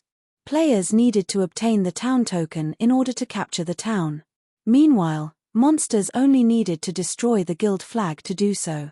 As long as the guild flag was destroyed, Stone Forest Town would be finished, becoming a town controlled by monsters. If that happened, all players within the town would be forcibly expelled from Stone Forest Town's vicinity. Meanwhile, Shifeng would also lose his authority over Stone Forest Town, and for the following 1 month, his guild would be barred from raiding Stone Forest Town. However, it would be a different story for other guilds. Instead of a month, they would only need to wait 15 days before they could start raiding Stone Forest Town. During this 15-day grace period, most likely, every guild in Starmoon Kingdom would attempt to raid Stone Forest Town. After all, as long as they succeeded, they would get a ready-made intermediate town. Kill. Go ahead and kill as many as you can. I want to see just how many of my monsters you all can kill. Abandoned Wave laughed involuntarily when he saw the cracks on the residence's magic barrier. At this moment, there were still 50,000 evil beasts and evil demons, more than enough to last until the monsters invaded Zero Wing's residence and destroyed its guild flag. Meanwhile, Zero Wing's members were desperately trying to stop the monsters' attacks. Boom! When a level 70 Grand Lord bombarded the magic barrier with a Tier 3 skill, the guild residence's defensive magic array finally gave, crumbling upon itself. Everyone, move forward and block those monsters. Do not let them set foot in the guild hall no matter what. Aqua Rose shouted urgently. Zero Wing's members understood the severity of this matter. Immediately, all the MTS charged forward to block the advance of the monsters. At the same time, the magic array teams also activated one magic array after another to trap the approaching monsters. Very quickly, chaos fell upon the entire guild residence. Idiots! Do you think the entrance is the only way to enter? Abandoned Wave sneered. In the next moment, a Lord-ranked evil demon leaped high in the air and landed at the side of the guild hall. It then sent a fierce punch at the wall and opened a huge hole in it. Immediately after, over a dozen small, chieftain-ranked evil demons dashed into the breach. Not good. Aqua Rose also noticed this situation from the corners of her eyes. Although they were blocking the larger evil beasts, they couldn't stop the nimble and smaller evil demons. Not to mention, Zero Wing's guild hall was also very large. It was simply impossible to defend all the sides completely. At this moment, Zero Wing's members also felt a deep sense of powerlessness and despair. Ha ha ha. Everything's over. Abandoned Wave could not help laughing madly when he saw the evil demons surging into the guild hall. There might be a lot of players and NPC guards inside the guild hall, but the dozen or so evil demons were both agile and skillful. Their target, the guild flag, was also prominently displayed inside the guild hall. Destroying it would be a piece of cake for them. However, in the next moment, boom, boom, boom. The dozen or so evil demons that charged into the guild hall actually went flying back out through the same hole they entered from. However, before these dozen or so chieftain-ranked and one lord-ranked evil demons could even land, their bodies had already transformed into ashes and disappeared from everyone's sight. How? Abandoned Wave's eyes nearly fell out of their sockets. Meanwhile, Zero Wing's members also became slack-jawed at this scene, unable to comprehend what had just happened. When everyone turned to look at the hole in the wall, they could faintly make out a muscular man in black robes standing before the guild flag. With both hands, the man gripped a blood-red greatsword that was stabbed into the ground before him. Even when just looking at this man from afar, everyone could clearly feel their souls shuddering in fear. This man was none other than Gilbert, the hero Shafeng had summoned. Chapter 1347, Hero Time. Chapter 1347, Hero Time. Chapter 1347, Hero Time. Currently, Gilbert stood quietly inside the guild hall with both his eyes shut. His 3-meter-tall body was unmatched by the other NPCs. As he stood before the guild flag, he looked just like a god of war, preventing all enemies from approaching the guild flag. Is this the hero the guild leader was talking about? Aqua Rose was somewhat astonished as she looked at Gilbert. What a powerful aura! Although the Tier 3 NPCs she encountered before were terrifyingly strong, she had not felt suffocating pressure from them. As for Gilbert, rather than calling him an NPC, he was more like a prehistoric beast. Damn it! Why does Zero Wing still possess a Tier 3 NPC? Abandoned Wave's expression darkened considerably when he spotted Gilbert standing inside the guild hall. In order to prevent the Tier 3 adventurer NPCs from coming to assist in the defense, he had mobilized all the surviving Grand Lord-ranked evil beasts in a desperate effort to pin down those NPCs. He had even stationed several Great Lord-ranked evil demons nearby to find an opportunity to attack. Only with this did he manage to block all 30 Tier 3 NPC adventurers from reaching Zero Wing's residence. He never imagined that Zero Wing would still be hiding a trump card even at such a crucial moment, allowing Stone Forest Town to gain a moment of reprieve. One hit. He needed his monsters to land only one hit to destroy the guild flag. Once the guild flag was destroyed, Stone Forest Town would become a monster town. If it were 30 Tier 3 NPCs working together to defend the guild flag, I might really need to put in some more effort. However, Black Flame, you are overestimating yourself if you think one Tier 3 NPC is enough to defend the guild flag. Abandoned Wave sneered. He then manipulated the grey orb in his hand and started chanting an incantation. Suddenly, over a dozen figures hidden in the monster army leaped forward, leaving after images trailing behind them. By the time Zero Wing's members noticed these figures, the latter had already broken through the blockade and appeared in the guild residence's surroundings. They then smashed through its walls and dashed straight towards the guild hall. The true identity of these figures were evil demons. However, unlike the evil demons that attempted to assault the guild flag before, this group of evil demons was much stronger. Not good. There are Great Lord-ranked evil demons mixed in among them. We need to stop them. Aqua Rose, who was defending inside the guild hall, hurriedly activated the power of darkness and used the Tier 1 spell Shadow Vines. Suddenly, hundreds of blue vines emerged from around Aqua Rose's feet and slithered rapidly towards the approaching evil demons. A futile struggle. Abandoned Wave sneered upon seeing this. The 16 evil demons were the strongest force he had remaining, 11 High Lords and 5 Great Lords. Even a party of Tier 3 NPCs would have a hard time facing such a force, not to mention a measly Tier 1 cursemonster like Aqua Rose. In the next moment, the evil demons could be seen dodging all the oncoming shadow vines. What quick reaction speeds! Aqua Rose was surprised. She had aimed all her shadow vines at the blind spots of these evil demons. Yet, as if they had long since sensed her attack, not only did the evil demons perfectly avoid being bound, but they had even managed to close the distance between them and the guild flag even further. Finish it.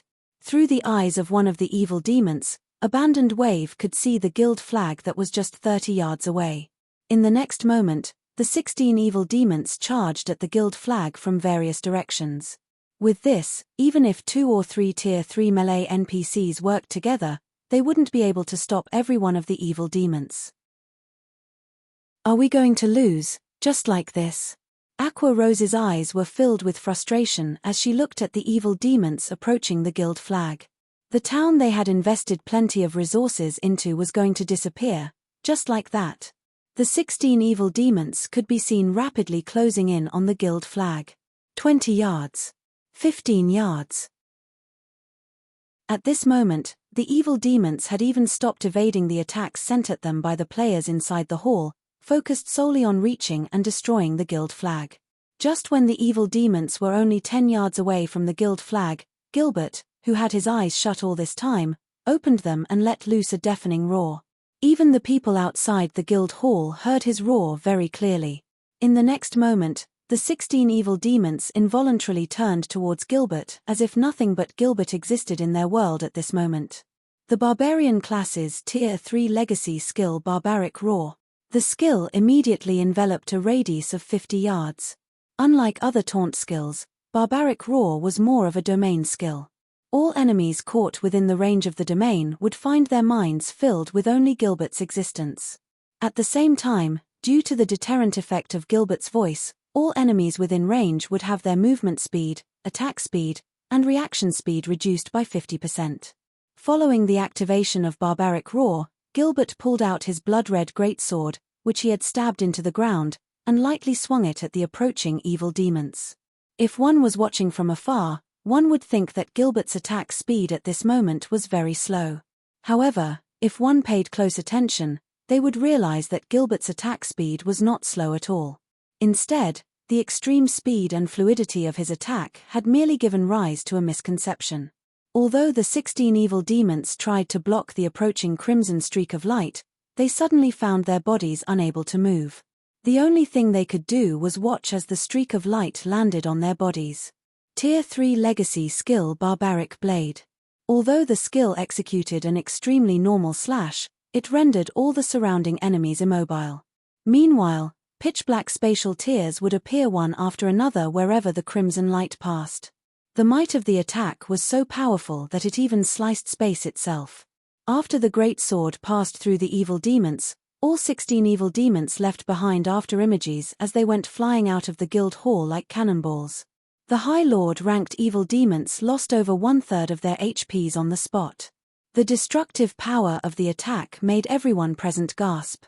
So strong. The power of this attack should be practically Tier 4 standard. Aqua Rose wore an incredulous look on her face as she stared at Gilbert.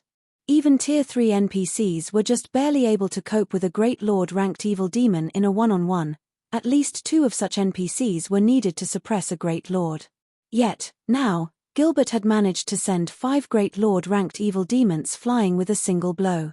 This was simply unbelievable. He stopped them. How is this possible? How can there be such a powerful Tier 3 NPC in existence? Abandoned Wave nearly fainted when he saw this scene. He had been watching through the eyes of one of the 16 evil demons, so he had clearly seen the speed and power of Gilbert's attack. Not to mention dodging the attack, even blocking it was utterly impossible. Gilbert was far stronger than the Tier 3 NPCs from before. They were on entirely different levels. Before Abandoned Wave could react, Gilbert took a step forward. In the next moment, he disappeared from where he stood. Immediately after, he appeared in front of one of the Great Lord-ranked evil demons. Before anyone realized it, Gilbert had already thrust his great sword through the Great Lord's body. Meanwhile, only after its body was stabbed did the evil demon realize it had been attacked. Gilbert's strength was simply overwhelming. As for the other evil demons, due to the effects of Barbaric Roar, they couldn't approach the guild flag at all without killing Gilbert first.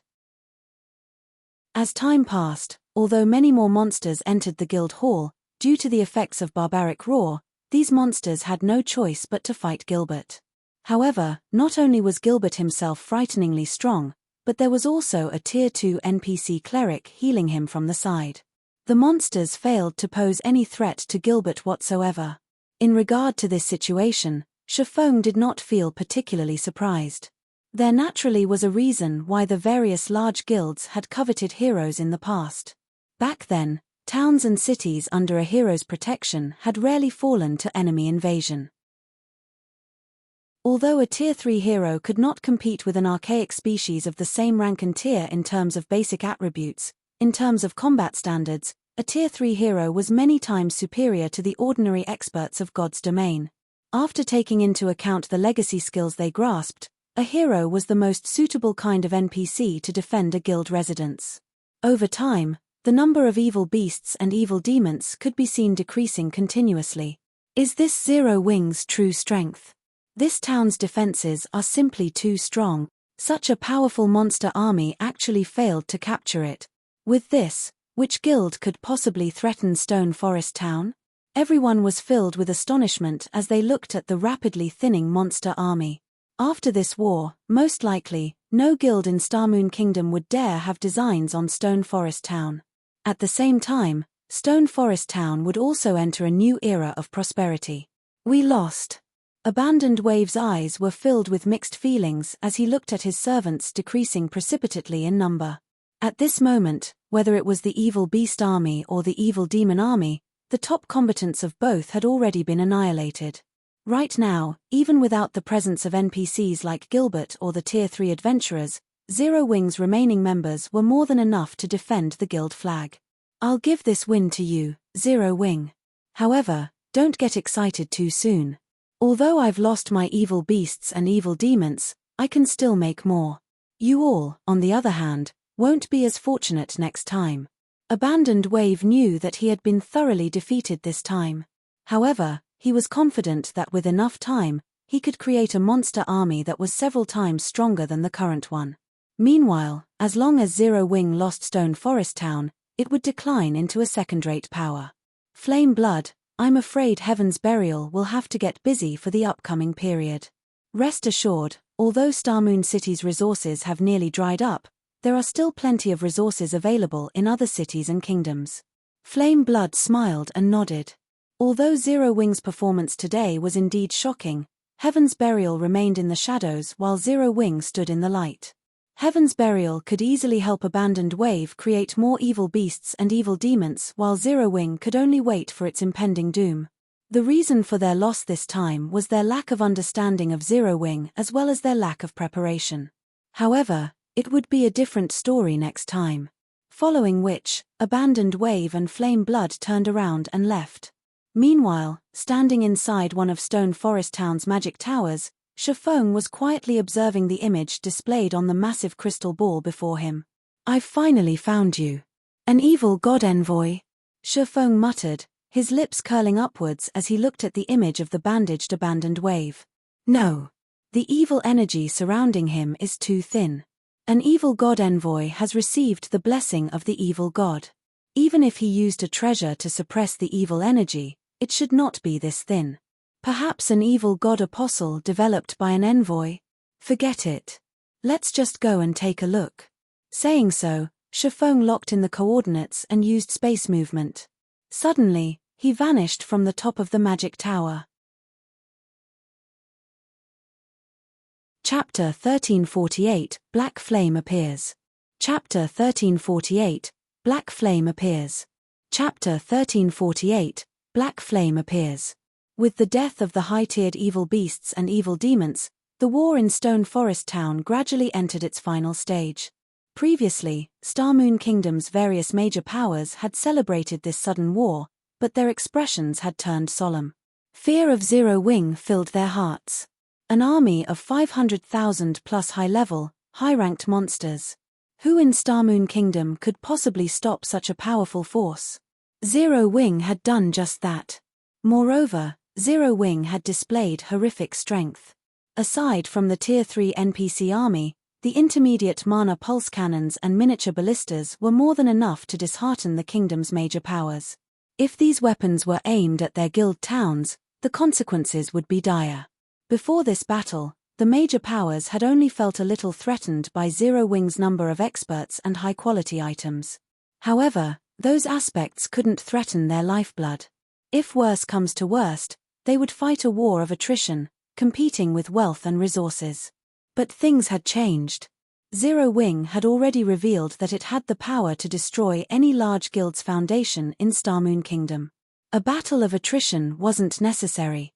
Zero Wing could simply cripple their guilds. Zero Wing. How much of your strength have you hidden? Singular Burial felt as if he had aged several years as he stared at the livestream, especially when the hero Gilbert had made his appearance in the war's final moments. Singular Burial admitted that Heaven's Burial's development was quite fast. However, compared to Zero Wing, the difference between them was like heaven and earth. Now, the only thing worth celebrating was that Heaven's Burial had gained access into Evernite City before the other guild. There was also the fact that Abandoned Wave could continue to create monster armies. Only, now that they had revealed the threat of the evil beasts and evil demons, Abandoned Wave wouldn't be able to continue developing in the Starmoon City region. Meanwhile, across the street from Zero Wing's residence in White River City, Ghost Shadow and Daybreak Fog scouted the building from their seats in a restaurant's fifth-floor room. As the two watched Zero Wing's residence, they wore helpless expressions. The original plan had involved the Ghost Shadow Legion and the Third Legion working together to assault Zero Wing's residence, doing whatever it took to destroy the guild stable. However, due to the war over in Stone Forest Town, the Zero Wing members that had been grinding monsters and raiding dungeons had returned to the residence. As a result, the building was protected by more than 3 times the members they had expected. Hence, they could only watch the building, waiting for these guild members to leave for Stone Forest Town. However, since the war had started, the number of players in the residence had increased rather than decrease. Moreover, now that victory was in sight for Zero Wing, more players had swarmed to the guild to apply. Among them were plenty of famous adventurer teams that both Ghost Shadow and Daybreak Fog recognized. Meanwhile, in the wilderness outside of Stone Forest Town, Abandoned Wave and Flame Blood quickly made their way towards the Dead Soul Forest atop their mounts. Brother Wave, you're saying that I qualify to join the Evil God's Temple? Flame Blood asked excitedly, his eyes practically glowing as he looked at Abandoned Wave. Of course. Although it is very difficult for players to join the Evil God's Temple, and there are very few lost available, Beast Emperor has declared that players with sufficient strength and a powerful backer will have the opportunity to join. However, the final decision rests in Beast Emperor's hands. He only has a few slots remaining. Fortunately, since you are one of Heaven's Burial's upper echelons, you should have a high chance of getting one of those slots, Abandoned Wave said, nodding. I refuse to believe that we can't take Zero Wing down if we work together once you become an evil god apostle as well. Then I'll have to thank you for recommending me, Brother Wave. As long as I become an evil god apostle, the guild leader won't hesitate to give us his full support. We might even be able to take down the Black Dragon Empire, much less Starmoon Kingdom, Flame Blood said excitedly. Before this, he hadn't been particularly interested in becoming an evil god apostle and joining the Dark Forces. After all, the cost to do so was high. Joining the Dark Forces meant joining humanity's enemy. Henceforth, it wouldn't be so easy to enter an NPC city. He'd also forsake the lifestyle ordinary players enjoyed. Moreover, if the various large guilds discovered him, they'd hunt him to the ends of God's domain. If he died, the consequences would be unimaginably severe as well. If he were caught, the result would be worse. His only option would be to delete his account and start over. However, after coming into contact with Abandoned Wave and witnessing the power of an evil god apostle, he had begun to reconsider his position. It might even help him achieve heights that were previously out of his reach. Unfortunately, Abandoned Wave had tactfully rejected his previous request to join the Evil God's Temple. He hadn't expected the man to change his mind. Relax. I now have a clear grasp of Heaven's Burial's foundations. Moreover, I just received a message from Beast Emperor requesting to meet you, stating that he has sent a subordinate to fetch you, Abandoned Wave said, chuckling. While Abandoned Wave and Flame Blood chatted, a spatial tear appeared above them. It quickly widened, forming a black hole, and a figure emerged. Black Flame. How is he here? Abandoned Wave and Flame Blood stared at the figure. They were extremely familiar with this player as he was their main target. I've finally found you. Why are you in such a rush to leave? Shifeng asked as he softly landed on the grassy ground. He wore a smile as he pinned Abandoned Wave and Flame Blood with his gaze. Both wore black cloaks, so he couldn't get a clear view of their appearances and levels. However, he could sense their tension. This was especially true for the bandaged Abandoned Wave. He knew that the previous monster invasion had been the evil god's temple's doing, but even after using the magic tower, he hadn't been able to locate the person responsible. This time, however, he used the magic tower to search for the culprits during the entire battle. Thanks to the magic array that had summoned the evil demons, he had gained a general idea of the culprit's location. Honestly, Shifeng had been shocked to learn of the evil god's temple's appearance in Star Moon Kingdom. The evil god's temple might not be a threat early on, but if it were not exterminated in time, not even 2 or 3 super guilds would be able to take it down, much less Zero Wing. Now that he had found a clue leading to the evil god's temple, he couldn't ignore it. I had never expected the almighty guild leader, Black Flame, to grace us with his presence. To what do we owe the pleasure? Abandoned Wave asked, trying to look like a passerby. At the same time, he sent the Beast Emperor a message, notifying him of Shifeng's arrival and requesting reinforcements. Black Flame's strength was known throughout Star Moon Kingdom. He was the kingdom's bona fide, #1 expert. Although Abandoned Wave was confident of his own strength, he knew that he was far from powerful enough to defeat someone on Black Flame's level. Working with Flame Blood wouldn't change that. Of course, were his high-tiered evil demons still alive, he'd have no reason to fear Black Flame. He'd even be confident of killing the man. Are you trying to suggest that you're not connected to the evil god's temple with how dense the evil energy surrounding you is? Shifeng demanded. Well, are you going to reveal the temple's headquarters?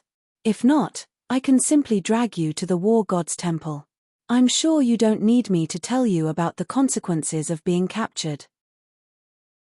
Although the evil god's temple's followers had far more power than any ordinary player, they had to pay a corresponding price. One death was enough to drive these followers mad. If the war god's temple captured them, their life would be hell. Abandoned Wave's heart sank as he listened to Shifeng. He hadn't expected this man to know evil god's temple players' true fear. It's over. It's over. What should I do? Sweat dripped down Abandoned Wave's forehead as he watched Shifeng's gradual approach. Neither keeping silent nor exposing the location of the evil god's temple's main headquarters was an option. Abandoned Wave had never expected that some minor character he had once looked down on would force him into such a situation. When Shifeng was less than 30 yards away from Abandoned Wave, a spatial tear formed before the bandaged player. Suddenly, someone emerged from the tear. It was none other than the Beast Emperor, Abandoned Wave's leader. Chapter 1349, Black Flame and Beast Emperor. Chapter 1349, Black Flame and Beast Emperor. Chapter 1349, Black Flame and Beast Emperor. Beast Emperor. Abandoned Wave grew ecstatic as the towering figure appeared before him. As per usual, Beast Emperor wore a black cloak and bandages that covered his entire body. However, Beast Emperor's aura and radiating evil energy were much stronger than the last time Abandoned Wave had met the man. Despite the lack of malice, Abandoned Wave couldn't help but feel an indescribable fear as he stared at Beast Emperor's back. Of course, he was also relieved. Now that Beast Emperor had arrived, he was safe from Shifeng. This is Beast Emperor. Meanwhile, Flame Blood, who stood beside Abandoned Wave, stared at the man before them with a dumbfounded look. Although Abandoned Wave had told him that Beast Emperor was strong, Flame Blood hadn't realized just how strong. The man's aura was on par with that of a great lord. The instant Beast Emperor had arrived, he had felt his body grow heavy. This was the first time he met a player that didn't feel like a human, but some kind of terrifying creature. Beast Emperor's arrival had also halted Shifeng's steps. With such dense and powerful evil energy surrounding him, is he an evil god envoy? The cloaked man shocked Shifeng. The instant Beast Emperor had appeared, the evil energy he exuded tainted the surrounding area. If normal players spent too much time in this pollution, they would undoubtedly become demonkin. Even Great Lord ranked evil beasts and evil demons could only pollute an area of 20 to 30 yards, yet Beast Emperor polluted a radius of over 50 yards. With the evil god's blessing, his evil energy was also denser than normal. If evil beasts and evil demons' evil energy were akin to air, then the Beast Emperor's evil energy was like liquid. Zero Wings Guild Leader, Black Flame? Beast Emperor asked Shifeng in a gravelly voice. Sure enough, you're as strong as the rumors say. No wonder those old fellows are talking about you. Let me introduce myself. I'm called Beast Emperor. I am also the apostle that activated the evil god's temple in Starmoon Kingdom. May I know if Guild Leader Black Flame would be so kind as to pardon my two friends? I can assure you that the beasts and demons will not bother Stone Forest Town again. If I let them go, those evil beasts and evil demons will leave Stone Forest Town alone. Is this some kind of humble threat? Shifeng asked. You can think of it that way, Beast Emperor acknowledged. In his opinion, God's domain had fewer threats to offer as time went on. A measly kingdom's #1 guild was not one of them. Abandoned Wave was one of the basic evil god apostles under him. Abandoned Wave could only control a maximum of 600,000 evil beasts, which couldn't be more than 30 levels higher than his own. The strongest evil beast he could control was only Tier 4 lower rank, and he could only control up to 10 at a time. As for evil demons, Abandoned Wave could only control a maximum of 5,000, and they could not be more than 20 levels higher than him. The strongest evil demon Abandoned Wave could control was only Tier 3 middle rank, and his maximum was 20 at a time. If Abandoned Wave could push Zero Wing to the brink of destruction with a half-baked army, what could an evil god envoy such as himself accomplish? If I say no? Shifeng asked, smiling. He then vanished. You're rejecting my goodwill? Beast Emperor's gaze turned frosty when he heard Shifeng's reply. Immediately, he searched his surroundings for the enemy player. As if Abandoned Wave and Flame Blood faced a powerful foe, one focused on their surroundings while the other activated Truth Shield to protect himself. However, before any of the three could react, Shifeng appeared beside Abandoned Wave, turning both Abyssal Blade and Killing Ray against the man. Shifeng could easily cross 30 yards with a few steps. By the time Abandoned Wave realized what was happening and attempted to use Vanish, the seemingly slow swords had passed through his body. Only after he had been hit did his body begin to disappear. However, the two attacks had devoured over 35,000 HP, dropping it into the red. He had nearly been thrown over the river Styx. How are his reactions so fast? Flame Blood was stupefied. Shifeng's slashes were not indefensible. Only, Shifeng's reaction speed was simply too quick. He had executed the two slashes as if he had moved on instinct. The instant Abandoned Wave disappeared, Shifeng retrieved a dark blue, crystal ball from his bag and shattered it. No. You can't do that. From stealth, Abandoned Wave practically screamed when he saw the shattered crystal ball.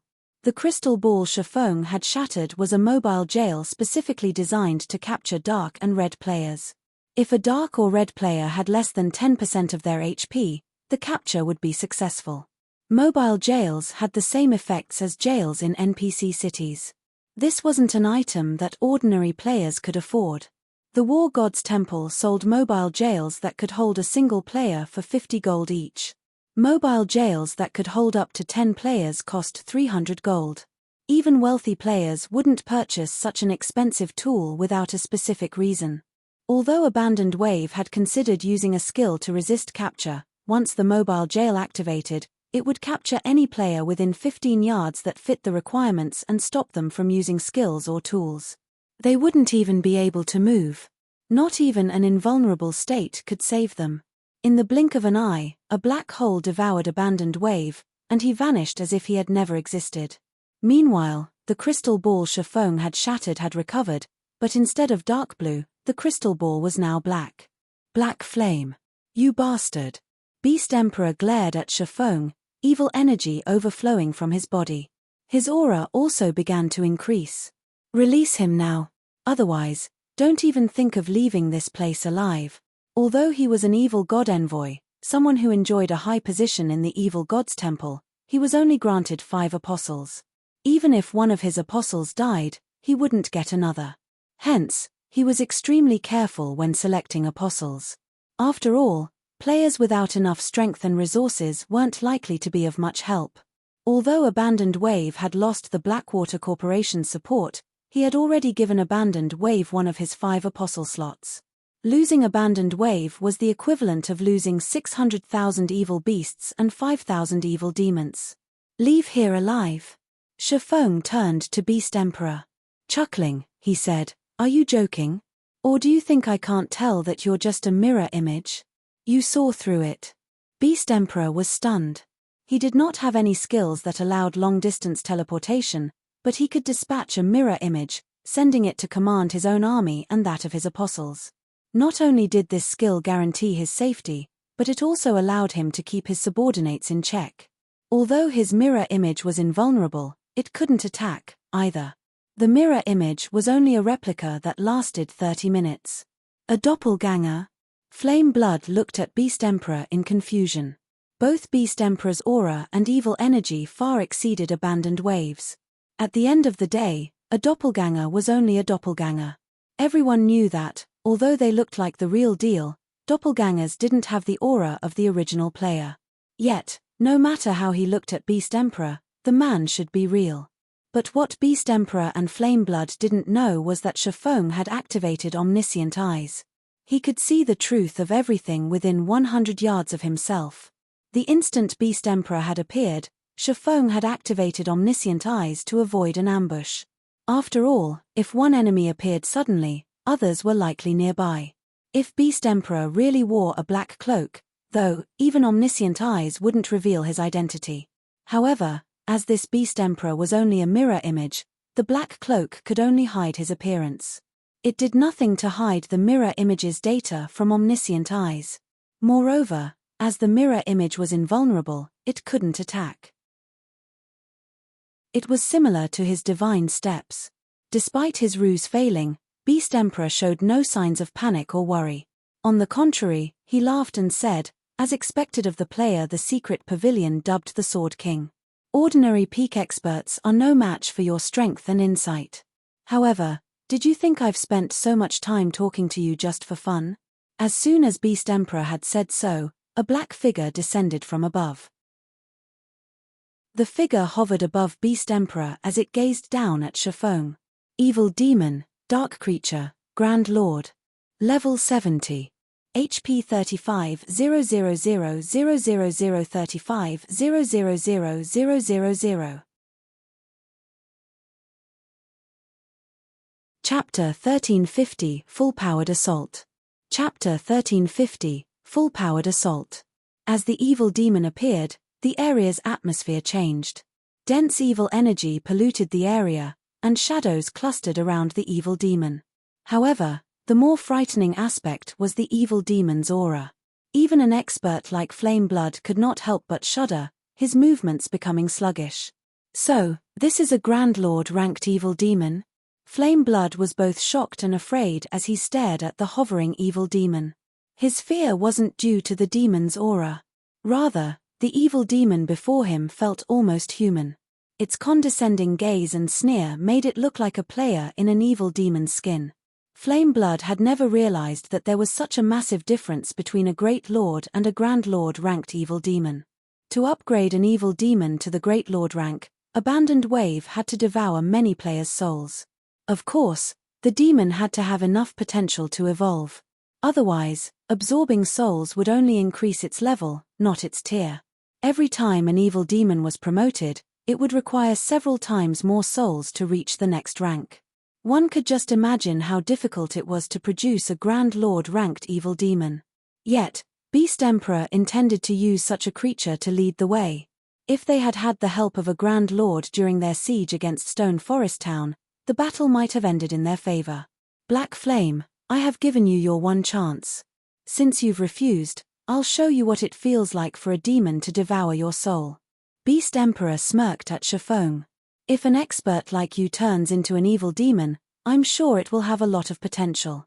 Peak experts' corpses were very valuable to Evil Gods Temple players. Such corpses had a much greater chance of becoming evil demons with high growth potential. The evil demon created would have a better chance of becoming a high-tiered creature. As Beast Emperor finished speaking, the evil demon above him vanished as it dashed towards Shifeng with lightning speed. In the blink of an eye, the evil demon arrived before its target, slashing at Shifeng's head with claws wrapped in dark grey fog. However, mid-swing, the evil demon abruptly changed its attack trajectory, creating a silver arc that split away from the grey fog and moved towards Shifeng's neck. Meanwhile, the grey fog retained its form as it continued towards Shifeng's head. Rapid switch. Shifeng could not help his surprise. He hadn't expected the evil demon to have grasped such a superb technique. Moreover, the transition was so smooth and sudden that even a Void Realm expert like himself had failed to detect warning signs. It was as if the demon's cells had altered from attacking his head to swiping at his neck. In this crucial moment, one of Shifeng's blades, which he had employed to counter the fog-shrouded claws, changed directions. While the abyssal blade continued to block the descending claws of grey fog, Killing Ray turned to block the evil demon's real claws. Boom! Boom! As the blades and claws met, the collision scattered dazzling sparks. The ground beneath Shifeng's feet sunk slightly. The impact then threw Shifeng, and he landed over 20 yards away. He instantly lost over 10,000 HP. Is this a Grand Lord-ranked evil demon's strength? When Shifeng struck the ground, both of his hands were numb. His blades vibrated, releasing a low hum. Sure enough, its strength and speed far exceed an ordinary Grand Lord. If not for his quick reaction and diverting Killing Ray, he would have likely died. Even so, since he had pulled Killing Ray away from his parry, he hadn't been able to mitigate the damage completely, causing him to lose 1/6 of his total HP. At this rate, even if he blocked every one of the demon's attacks, he would only last 6 attacks. He had only been saved due to his Tier 2 Sword Masterclass, one of the 10 Great Saint classes, and his excellent equipment. If a Tier 2 metric tons of the same level had received that last attack, they'd most likely lose a minimum of 20,000 HP. He's not dead. Beast Emperor was momentarily stunned when he saw Shifeng stand up with most of his HP intact. He knew just how powerful a Grand Lord-ranked evil demon was. Even the current strongest MT in God's domain would die instantly if they didn't activate a life-saving skill in time. Upon reaching the Grand Lord rank, Evil Demon's combat standards underwent a qualitative transformation. Players had no hope against these Grand Lords' transition speed. After factoring in the Grand Lord's frightening, destructive power, any player that attempted to solo such a creature would die instantly. He even blocked that attack. Sure enough, Black Flame's strength has improved significantly yet again. Flame Blood was also surprised to see Shifeng so lively. Even against a Great Lord-ranked evil demon of the same level, an MT would be forced to activate a life-saving skill to survive, not to mention against a level 70 Grand Lord. If not for the NPC guards and various magic arrays, Zero Wing would have been easily annihilated during the siege. Yet, even without any support, Shifeng blocked the Grand Lord's attack. This was simply inconceivable. Sure enough, you are quite impressive. But how many attacks do you think you can block? Although Shifeng had surprised Beast Emperor, the situation hadn't changed. As he said so, the evil demon darted forward once more. This time, the grey fog around its claws transformed into a dark grey greatsword. It brandished the weapon at Shifeng, sending 5 streaks of grey light towards the swordsman's blind spots.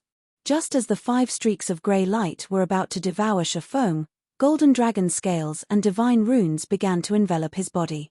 His aura transformed as well, resembling that of a prehistoric beast. A stream of blue energy flowed from Killing Ray and into Shifeng's palm. Arcs of blue electricity danced across his body. Suddenly, Shifeng looked like a god that had descended to the mortal world. Heavenly Dragon's Power. Tier 2 Blade Liberation. This was the first time Shifeng had used twofold Berserk after completing his Tier 2 promotion. Even against the King of Darkness, Shifeng had only used Heavenly Dragon's Power. However, against the Grand Lord-ranked evil demon, Shifeng did not dare to be careless, as even the slightest mistake could end his life.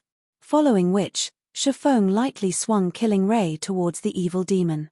Shadow Blade. Immediately, 1 streak of blue light and 9 streaks of black light sliced at the evil demon.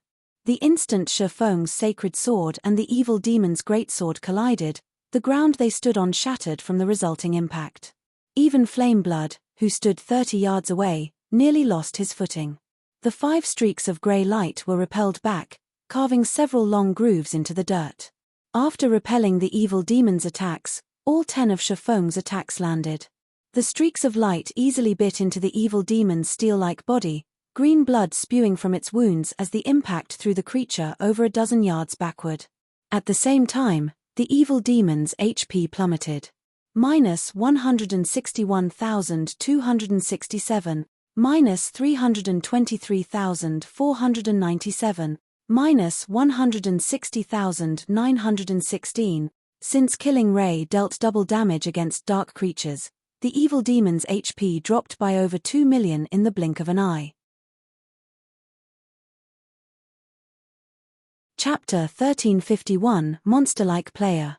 Chapter 1351 Monster-like Player. Chapter 1351 Monster-like Player. As the dust settled, it revealed the 3-meter-tall evil demon half-kneeling on the ground. Cracks broke the dirt for over a dozen yards beneath the demon. What? Flameblood's eyes nearly fell from his sockets when he saw the injured evil demon. A Tier 3 NPC would barely be a match for a Great Lord-ranked evil demon, yet Shifeng had sent the creature flying. Beside Flameblood, Beast Emperor stared at the demon with a solemn expression. He found it inconceivable that Shifeng could contest and surpass a Grand Lord-ranked evil demon's strength. You, heal the evil demon. I'll have it protect you. Black Flame's berserk skill won't last long. Once it ends, he will die. Beast Emperor roared at Flameblood. He had lost his previously complacent expression. We just have to buy enough time for the reinforcements I've sent to arrive. Although he thought that it was almost impossible for Shifeng to kill the demon, he instructed Flameblood to heal the creature as a precaution. Even if Shifeng could suppress the evil demon, he wouldn't kill it. He had only ordered the fastest Great Lord-ranked evil demon to separate from the main contingent to save abandoned wave. It would take some time before the rest of his forces arrived. Once the follow-up forces arrived, Shifeng would lose any hope of escape or survival. Flameblood nodded and immediately went into action. First, he cast Recover on the evil demon, healing it for over 2,300 HP every 5 seconds.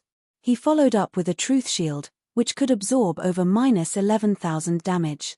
Although these spells were almost negligible compared to the evil demon's HP, the Truth Shield and Recover would heal the creature's injuries. At the very least, it would be able to fight at peak condition. Flameblood began to chant an incantation. As Heaven's Burial's best cleric, Flameblood had double-cast right off the bat. He had chosen to cast the Tier 1 spell, Life Recovery, and the Tier 0 spell, Healing Light. Not only was Flameblood's chanting very fast, but he was also accurate. He was only slightly less efficient than Violet Cloud. Of course, there was a massive gap between his brain activity and hers. Shifeng didn't sit idly by while Flameblood healed the evil demon. Without hesitation, he activated the Tier 2 taboo skill, Instant Strike, vanishing and reappearing before the demon in an instant. Sword's Orbit. Suddenly, a glittering galaxy formed around Shifeng's body. Dazzling stars bombarded the evil demon, one after another. Both Flameblood and Beast Emperor were shocked. Despite the stars appearing slow, in reality, they moved so quickly that they could barely react to the attacks. The stars they saw were simply residual images their brains had created. Fortunately, the evil demon possessed godlike reaction speed. With a physique that surpassed that of ordinary players, it reacted immediately and blocked the incoming attacks with its claws. However, as Shifeng had activated twofold Berserk and Instant Strike, both his strength and attack speed exceeded the evil demon's. The Grand Lord couldn't keep up. The brilliant stars continued to bombard the monster, each collision ripping pained screams from the evil demon's throat. The evil demon's agonizing screams echoed across the grassland, causing all who heard it to shudder. If other players saw this, they'd likely confuse Shifeng for the monster, while assuming that the evil demon was some innocent player. Each star that penetrated the evil demon's body dealt devastating damage. minus 431,571, minus 435,197, minus 871,054. For a moment, Flame Blood had even forgotten to chant his spells as he stared at the screaming demon with a dumbfounded expression. Is he a monster? Flame Blood had intended to mitigate some of Shifeng's damage with his heals, but after seeing the swordsman's devastating power, he realized that his efforts would be utterly futile. Only now did Flame Blood understand why Shifeng hadn't prioritized killing him, a healer. It wasn't because Shifeng didn't want to kill him. Rather, he didn't need to. Since he was negligible, the swordsman didn't need to waste time on him. After all, Berserk skills' durations were extremely limited. The evil demon's HP bar continued to plummet. Every hit Shifeng landed reduced it by 1%, 2% with a critical hit. The demon's HP rapidly decreased from 93%, 90%, 80%, 70%.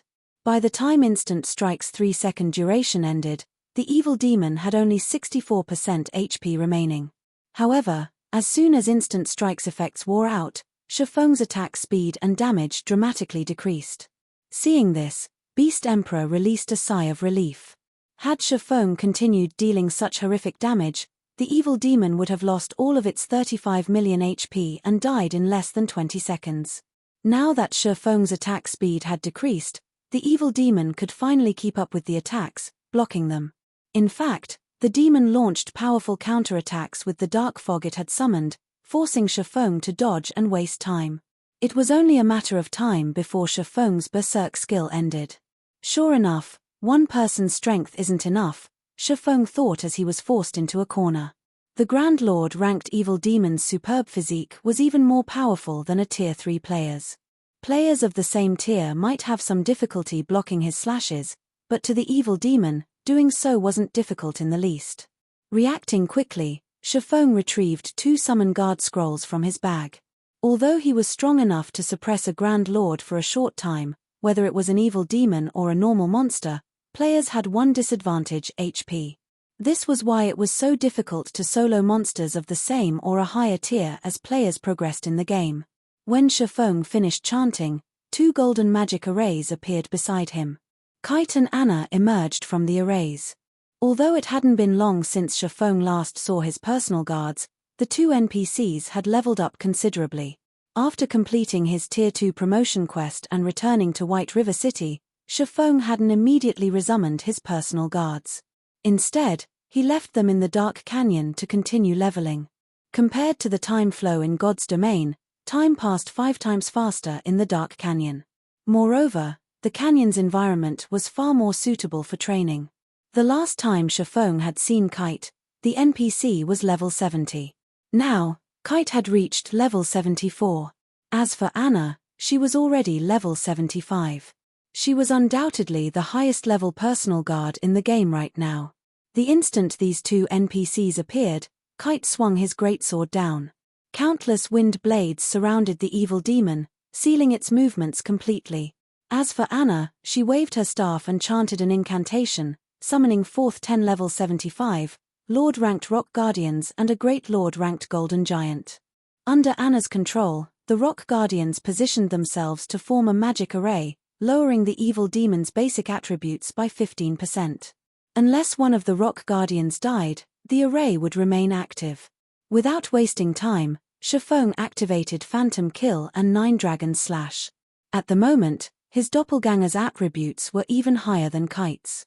Each Abyssal Blade Phantom also dealt as much damage as the Lord-ranked Rock Guardians. With his doppelganger and Kite's support, Shifeng overwhelmed the evil demon. Although Kite's and Anna's damage output was no match for Shifeng's individually, when combined, they dealt even more damage than their master. Time passed gradually. Although Shifeng's berserk skills were running out, the evil demon's HP decreased at a rate visible to the naked eye. 60%. 45%. 30%. When the evil demon's HP fell below 20%, it finally went berserk as it shrank and its skin turned crimson. Its entire body began to release more grey fog. Evil Energy Outbreak was a desperate skill that only Grand Lord ranked demons and above could use. When activated, the skill would increase the user's strength, movement speed, and attack speed by 30% and physique by 15%. However, the skill was a double-edged sword that would also decrease the user's maximum HP by 30%. Only 2 seconds remained of Shifeng's 24-second twofold berserk state. His aura had already begun to weaken. As if it had realized that Shifeng couldn't hold out much longer, the evil demon's lips curled up as it formed a sharp spear with the grey fog surrounding its body. With the slightest movement, the spearhead sliced space itself and created a spatial tear. The evil demon then threw the weapon at Shifeng.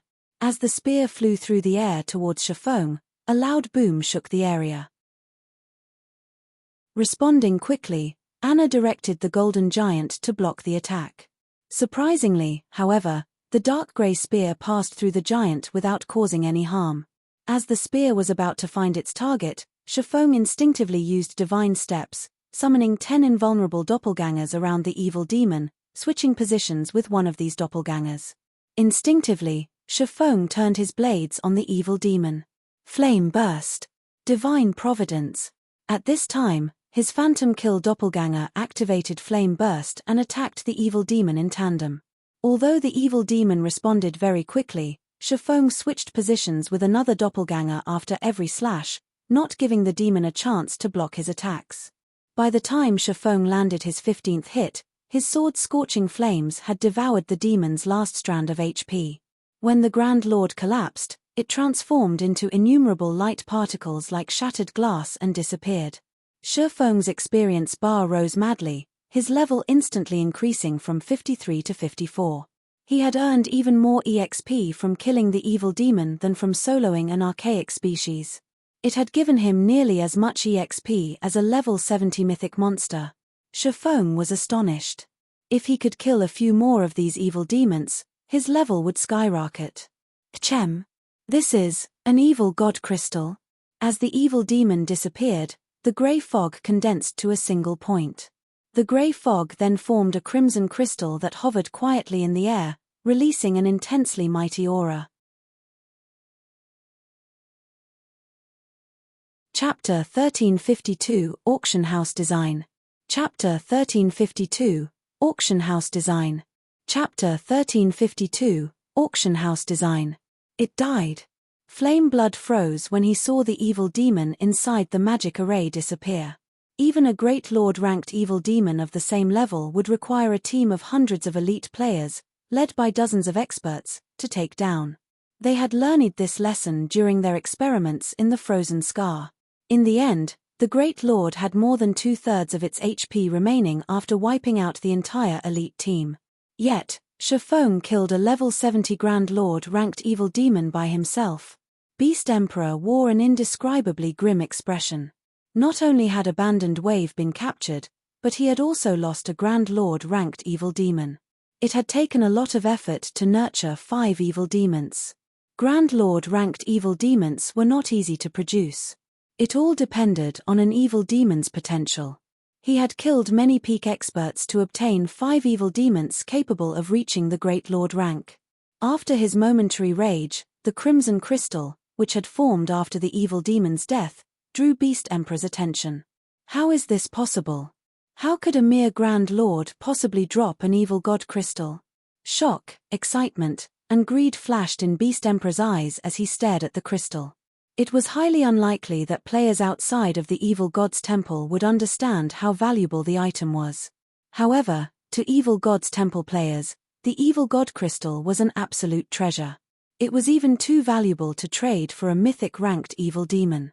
Shifeng grabbed the evil god crystal and shoved it in his bag before Beast Emperor could get a closer look. His eyes became bloodshot with fury as he wanted nothing more than to kill Shifeng with his own hands. Unfortunately, he was only here as a mirror image. He could not touch Shifeng. Beast Emperor quickly calmed himself. Turning to the somewhat feeble Shifeng, he smiled and praised, "Guild Leader Black Flame, you're truly capable. Even the strongest evil demon under my command wouldn't be a match for you. As expected of Star Moon Kingdom's #1 expert." "What? Trying to persuade me with sweet words after failing with brute force. Shifeng sneered as he glanced at Beast Emperor. Although he suffered a weakened state, decreasing his attributes by 70%, he was easily strong enough to kill Flame Blood and drag Abandoned Wave back to the War God's temple. He knew that an evil god envoy could only create a limited number of evil god apostles. Losing even one apostle would undoubtedly weaken Beast Emperor. Beast Emperor's expression darkened, a cold glint flashing in his eyes. He was the evil god's temple's sole evil god envoy. He was fated to become an overlord, establishing the evil god's empire in God's domain, yet a guild leader from a measly kingdom stood before him, ridiculing his failure. If only he were here physically, he would give Shifeng a taste of despair. Black Flame, let's not waste time talking. Why don't we make a trade? Beast Emperor said after suppressing his rage. You'll gain at most some merit points for handing an evil god apostle over to the War God's temple, but I can offer your guild resources others dream of and access to dark cities. Zero Wing desperately needs these. The evil god's temple was one of God's domain's strongest dark forces. It had branches throughout numerous kingdoms and empires. He couldn't help Zero Wing gain access to every NPC dark city, but getting access to a few shouldn't be a problem. This was also why Heaven's Burial was willing to help Abandoned Wave gather so many evil beasts and evil demons in such a short time. Sure, I might get some measly merit points for handing over an evil god apostle, but ridding God's domain of an apostle is just as good, Shifeng said, chuckling. Although he was interested in access to multiple dark cities, getting rid of an evil god apostle that had been persistent in picking fights was a better option. If not for the Adventurers Association's assistance in Stone Forest Town, Zero Wing might have failed to protect it. Shifeng would have been forced to accept mutual destruction, using a method to prevent anyone from claiming the town. Beast Emperor nearly popped a vein when he heard Shifeng's refusal. Taking a deep breath, he tried again. How about this? I have an auction house design in my possession. I also have a secret land key that can open the secret land door, allowing you to send 1,000 players through at a time. Aside from the resources the secret land has to offer, you can gain far more magic crystals there than in the Stoneclaw Mountains. I will also help Zero Wing gain access to 5 dark cities. In return, you just need to hand over the mobile jail and the Crimson Crystal. The auction house design might not be useful for a basic town, but it was a different story for Stone Forest Town. Once a player town had an auction house, it would lure more players, and the ruling guild would make a profit from the handling fees. Of course, the secret land key was obviously quite valuable. If a guild periodically harvested the resources from the secret land, it wouldn't need to fight other guilds for resources. With these items, Zero Wing wouldn't need much time to improve by leaps and bounds. A measly 10 or 20,000 War God's Temple merit points couldn't compare to these benefits. Beast Emperor's offer stunned Shifeng for a moment. The auction house design was extremely rare in God's domain. It was any less rare than the teleportation magic array design. However, while the teleportation magic array design could be used multiple times, the auction house design was a one-time use item. He had never expected Beast Emperor to offer up such an item. The secret land key was also extremely valuable. It was only slightly less valuable than mineral veins that produced magic crystals. Shifeng had to admit that Beast Emperor's offer was incredibly tempting. Meanwhile, Flame Blood, who overheard the offer, was also dumbfounded. Heaven's Burial dreamed of obtaining both items, especially the secret land key. He would never have dreamed that Beast Emperor would offer such items and access to 5 dark cities in exchange for Abandoned Wave and the Crimson Crystal. Not even super guilds would refuse such an offer. How tempting. But I still refuse. Shifeng responded, smiling. I'm not in the habit of breeding troublemakers. If an evil god apostle had only attacked his town by chance, he might consider letting them go. However, the apostle in his hands had intentionally picked a fight. Truth be told, even if he released this troublemaking apostle, he wouldn't be afraid for his future. After all, once Zero Wing reinforced its foundations, its development speed would only continue to increase. Furthermore, An evil god apostle required a large amount of resources to create evil beasts and evil demons. If Starmoon Kingdom's various large guilds were cautious, creating more underlings wouldn't be easy. However, he had no interest in fighting siege wars for no good reason. Moreover, he still had plenty of things he needed to attend to. He did not have enough time to waste in Starmoon Kingdom. Again, Beast Emperor was stunned. However, he demanded in a chilly voice, "Do you really intend to fight me to the bitter end?" Chapter 1353, Crazy Black Flame. Chapter 1353, Crazy Black Flame. Chapter 1353, Crazy Black Flame. Beast Emperor's deep voice echoed throughout the grassy plains. The surrounding temperature dropped. Flame Blood couldn't help but shudder. This Beast Emperor was only a mirror image. It didn't have any offensive ability. Beast Emperor wasn't even backed by a superpower. However, no guild would dare to underestimate his strength. The various superpowers were no exception. Although Flameblood didn't know how much power Beast Emperor truly wielded, he had learned that Beast Emperor still had two other evil god apostles. They had been apostles much longer than Abandoned Wave and had considerably powerful backers. Unlike Abandoned Wave, the other two apostles operated in secret in other kingdoms. They weren't like Abandoned Wave, acting boldly in the open in Starmoon Kingdom. Abandoned Wave's actions were part of the reason he had gathered such a large army of evil beasts and evil demons so quickly. After a moment of silence, Shifeng shook his head and laughed. "Do you really believe that I'm afraid of your evil beasts and evil demons?" Shifeng asked calmly. He didn't know much about the evil god's temple, but he knew that evil beasts and evil demons weren't easy to produce.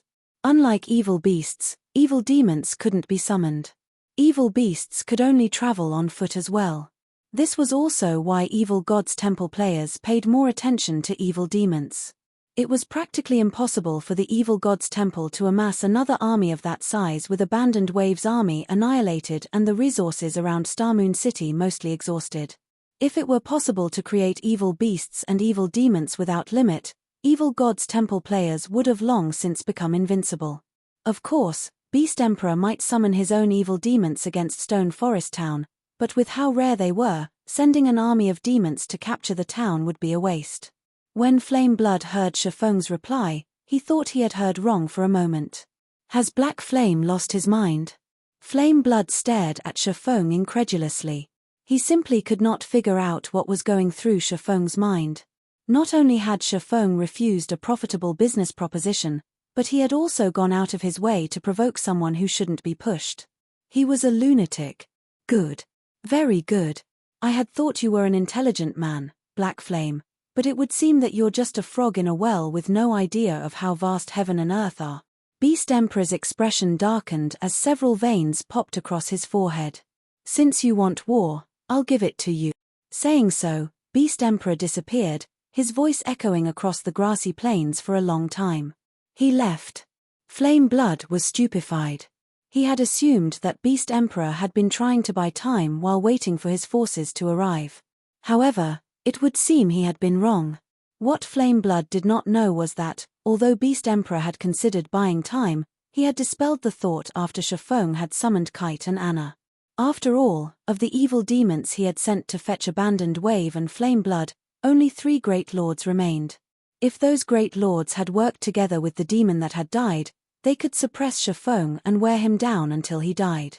Unfortunately, now that the Grand Lord was dead, he knew that he had lost his chance of defeating Shifeng with the 2 personal guards by his side.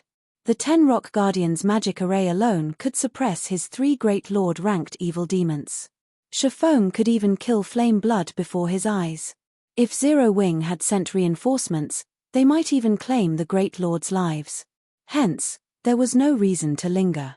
While Flame Blood was dazed, Kite appeared before him, the NPC's great sword forming a blue arc as it sliced the cleric's throat. Before Flame Blood had realized what had happened, he died and dropped a piece of equipment. Start a war? Shifeng could not help but chuckle as he stared at the Beast Emperor's previous location. He then picked up the equipment Flame Blood had dropped before returning to Stone Forest Town. In reality, Shifeng looked forward to Beast Emperor's war.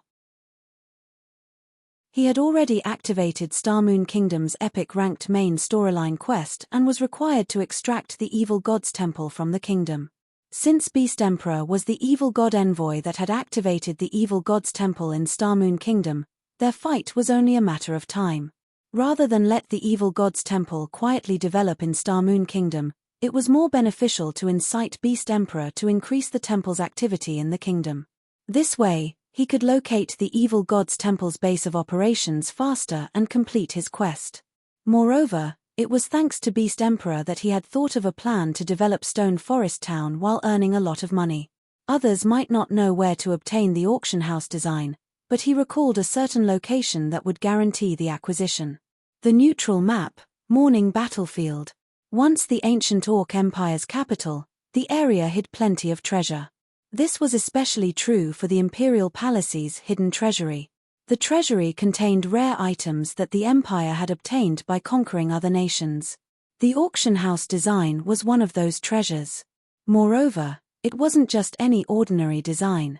It was a Grandmaster's advanced auction house design. Ouroboros had obtained the design in the past. In the end, the guild had constructed the most gorgeous auction house in Star Moon Kingdom. It had caused quite a commotion. Even after 10 years, it had still been the #1 auction house in the kingdom. Beast Emperor's appearance had also given Shifeng a massive windfall. The Evil God Crystal. Ordinary players might disregard the Evil God Crystal, throwing it away. The item's introduction only stated that it contained a horrific amount of evil energy, after all, and those who carried it would be cursed to encounter disaster and misfortune. While this introduction was correct, it did fail to mention a particular aspect. The evil energy the Evil God Crystal radiated had a corrosive effect on normal players. It had a similar effect to residing in areas polluted with evil energy for too long. However, the evil energy within Evil God Crystals was also incredibly pure. It could help evil demons or beasts to evolve. Doing so would also increase the monster's growth potential. This was why Beast Emperor had wanted it so badly. It had another, more frightening purpose as well.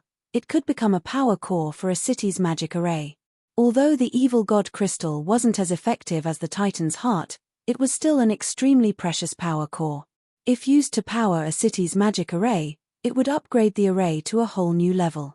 Both the city's defenses and its mana density would increase significantly. Various large guilds had desperately sought after the crystal in the past. Shifeng hadn't expected a Grand Lord-ranked evil demon to drop the item. Normally, only mythic-ranked evil demons and above had a small drop rate. In the past, the super guild ruling the Lionheart Empire had annihilated the Evil God's Temple, which had destroyed nearly half of the empire in the process. It had only obtained 2 Evil God crystals after slaughtering dozens of mythic-ranked and above evil demons. In the end, the guild had used the 2 crystals to power 2 of its cities. Both cities had eventually grown to become the #1 and #2 guild cities in the empire. After seeing the Evil God crystal's wonderful potential, God's Domain's various large guilds had searched for and hunted down the temple's evil demons to obtain Evil God crystals of their own. When Shifeng saw the crystal drop from the Grand Lord, he even wondered if his eyes had played a trick on him.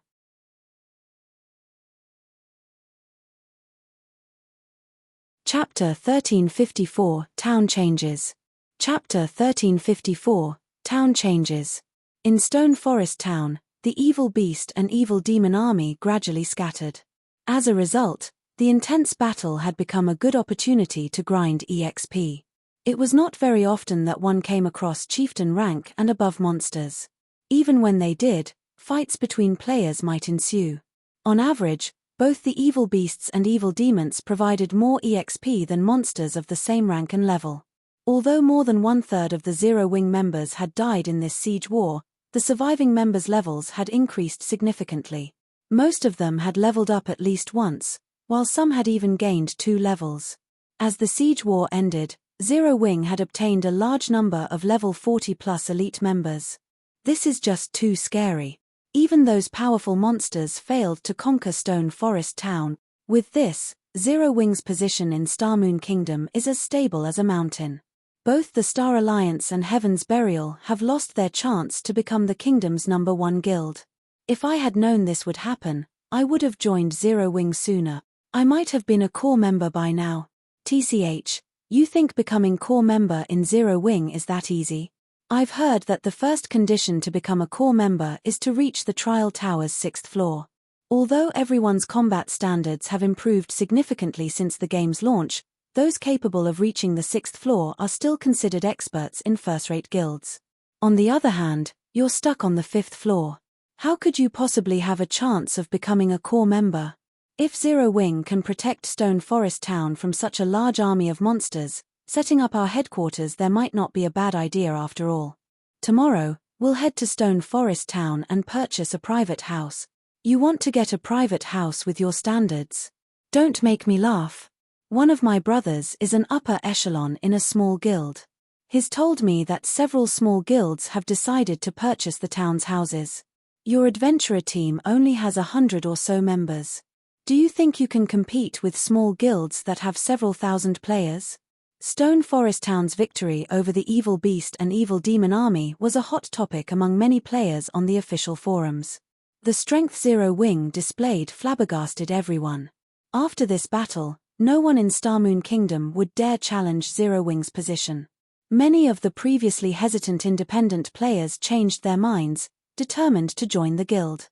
Many of these independent players hadn't considered applying to Zero Wing due to the guild's extremely high recruitment standards. If they joined other first-rate guilds, they would also receive far more benefits than if they joined Zero Wing. However, now that Zero Wing had proven how much stronger than other first-rate guilds it was, its high requirements made sense. Is this Zero Wing's true strength? Blue Phoenix, who had remained in White River City, was surprised to see peace returning to Stone Forest Town as she watched the livestream. Despite facing an army of 500,000 plus monsters, not only had Zero Wing annihilated their enemy, but it had also only suffered a little over 10,000 casualties. However, although Blue Phoenix was shocked by the large number of high-tiered NPCs defending Stone Forest Town, Zero Wing's revelation of its intermediate mana pulse cannons and fleet of miniature ballistas frightened her. After all, while NPCs could not be dispatched outside of the town or city they belonged to, it was a different story for the intermediate mana pulse cannons and miniature ballistas. These war weapons could be employed against cities or to defend strategic locations. Not even the Dragon Phoenix Pavilion could compare to Zero Wing's firepower. Blue Phoenix had been prepared to lend Zero Wing the gnome cannons and special ammunition she had brought with her as a backup, but she was grateful that she hadn't. Both she and Phoenix Rain would have been laughingstocks. It seems I need to report this to Big Sis Rain. After giving the matter some thought, Blue Phoenix decided to report this situation immediately. Back in Stone Forest Town, Shafong discovered a long line of independent players outside of the guild residence after using a guild transfer scroll to return. These players were all considerably high-leveled. Even the weakest among them was level 38, while some had reached as level 41.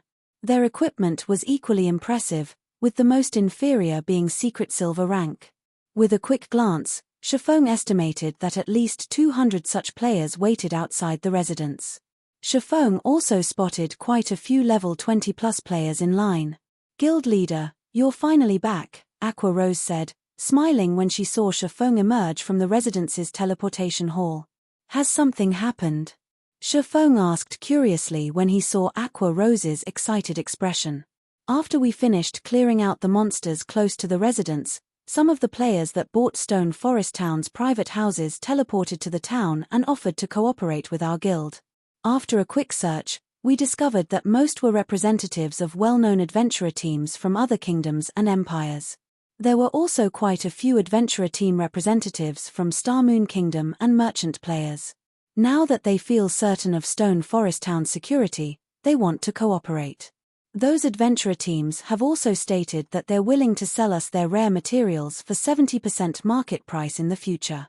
However, they've requested that Zero Wing build more private houses suitable for adventurer teams.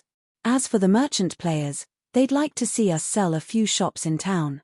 Of course, they're willing to pay for these structures. As she spoke, Aqua Rose gestured to the various adventurer team representatives and merchant players. In God's domain, adventurer teams and merchant players generally didn't invest in smaller guilds' towns. There were two reasons for this. First, guild towns had a lack of player traffic. Second, these independent players were concerned about a town's safety. In guild wars, there were no guarantees that rival guilds wouldn't capture or destroy a guild town. A few adventurer teams had only decided to purchase Stone Forest Town's private houses because of the tempting benefits the town offered. Several hundred gold coins might be astronomical to ordinary players, but it was affordable to the kingdom's top adventurer teams. However, setting up a main base of operations in a guild town was a different story. To adventurer teams with hundreds of players, it was clear that private houses, which could only accommodate a small number of players, were not suitable. Such teams needed the ruling guild to construct houses that catered to their activities, but guilds generally refused to construct such massive structures for no good reason. Moreover, purchasing such a large house would cost more than just a few hundred gold coins. Hence, both sides needed to compromise. But no adventurer team would risk such an investment until a guild town was stable. After this siege war, Stone Forest Town had proven that it was just as secure as an NPC town, allowing players to develop in the area without worry. Because of this, many well-known adventurer teams and merchant players hurried to Stone Forest Town, afraid that their competition would steal their opportunity. Not even Aqua Rose could make the decision to allow so many players into Stone Forest Town. She had to wait for Shifeng to return. "Guild leader, would you like to meet with them?" Aqua Rose asked. Chapter 1355 Adventurer House. Chapter 1355 Adventurer House. A town's land was limited, and adventurer houses easily took up enough space for 20 private houses. Of adventurer teams. Rather than increasing the town's security lone rangers, with a few measly independent players with similar goals benefit from more independent players that were visiting the town for rest and relaxation. Some of the top adventurer teams in the game were even as strong as some of the game's could not help but sigh. Take the Midnight Tea Party, for example. Shifeng's reasoning. It explored various dangerous locations in God's domain, to pay a high price to challenging its limits. The adventurer team was little more than a power group of lunatics. These teams would serve as free guards after investing in the town. Guilds feared their prowess. Although Stone Forest Town was another well-known adventurer team, these benefits meant little to powerful adventurer teams. However, at most, Owl had more members one or two private houses over competing, and they weren't as addicted to battle.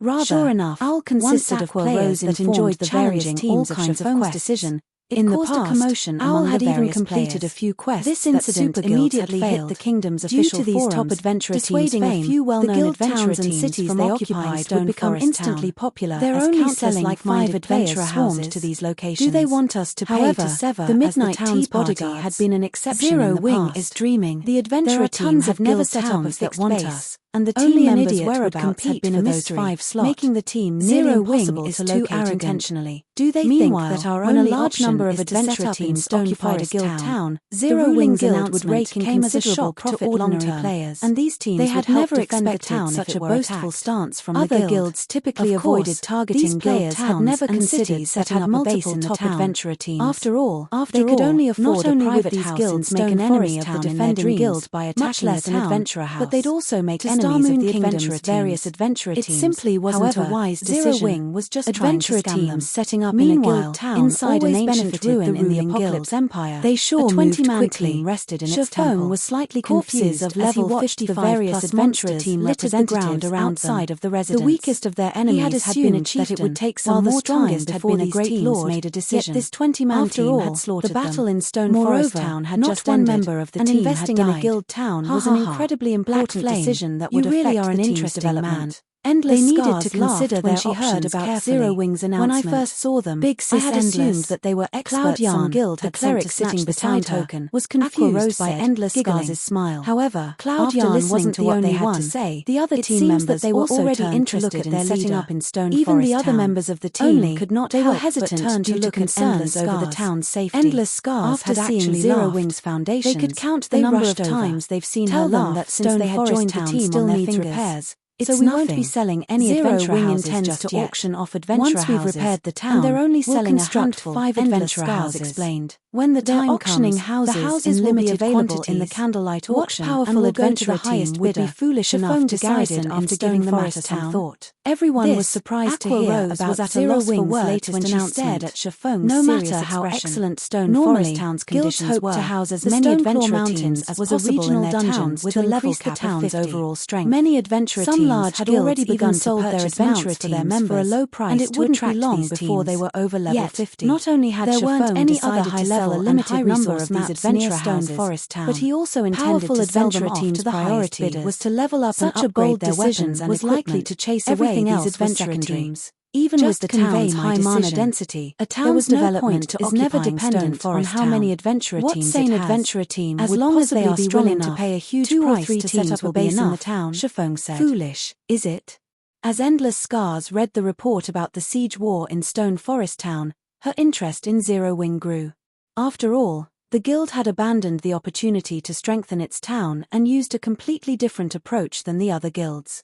Endless Scars found the guild's actions both confusing and intriguing. While Starmoon Kingdom's various major powers discussed the matter, Chiffon, the perpetrator of this commotion, returned to White River City. After leaving the teleportation hall, he took an advanced horse carriage to the War God's Temple. You're tuning in to the Celestial War YouTube channel. Don't forget to subscribe and join us on this journey to catch the most captivating stories,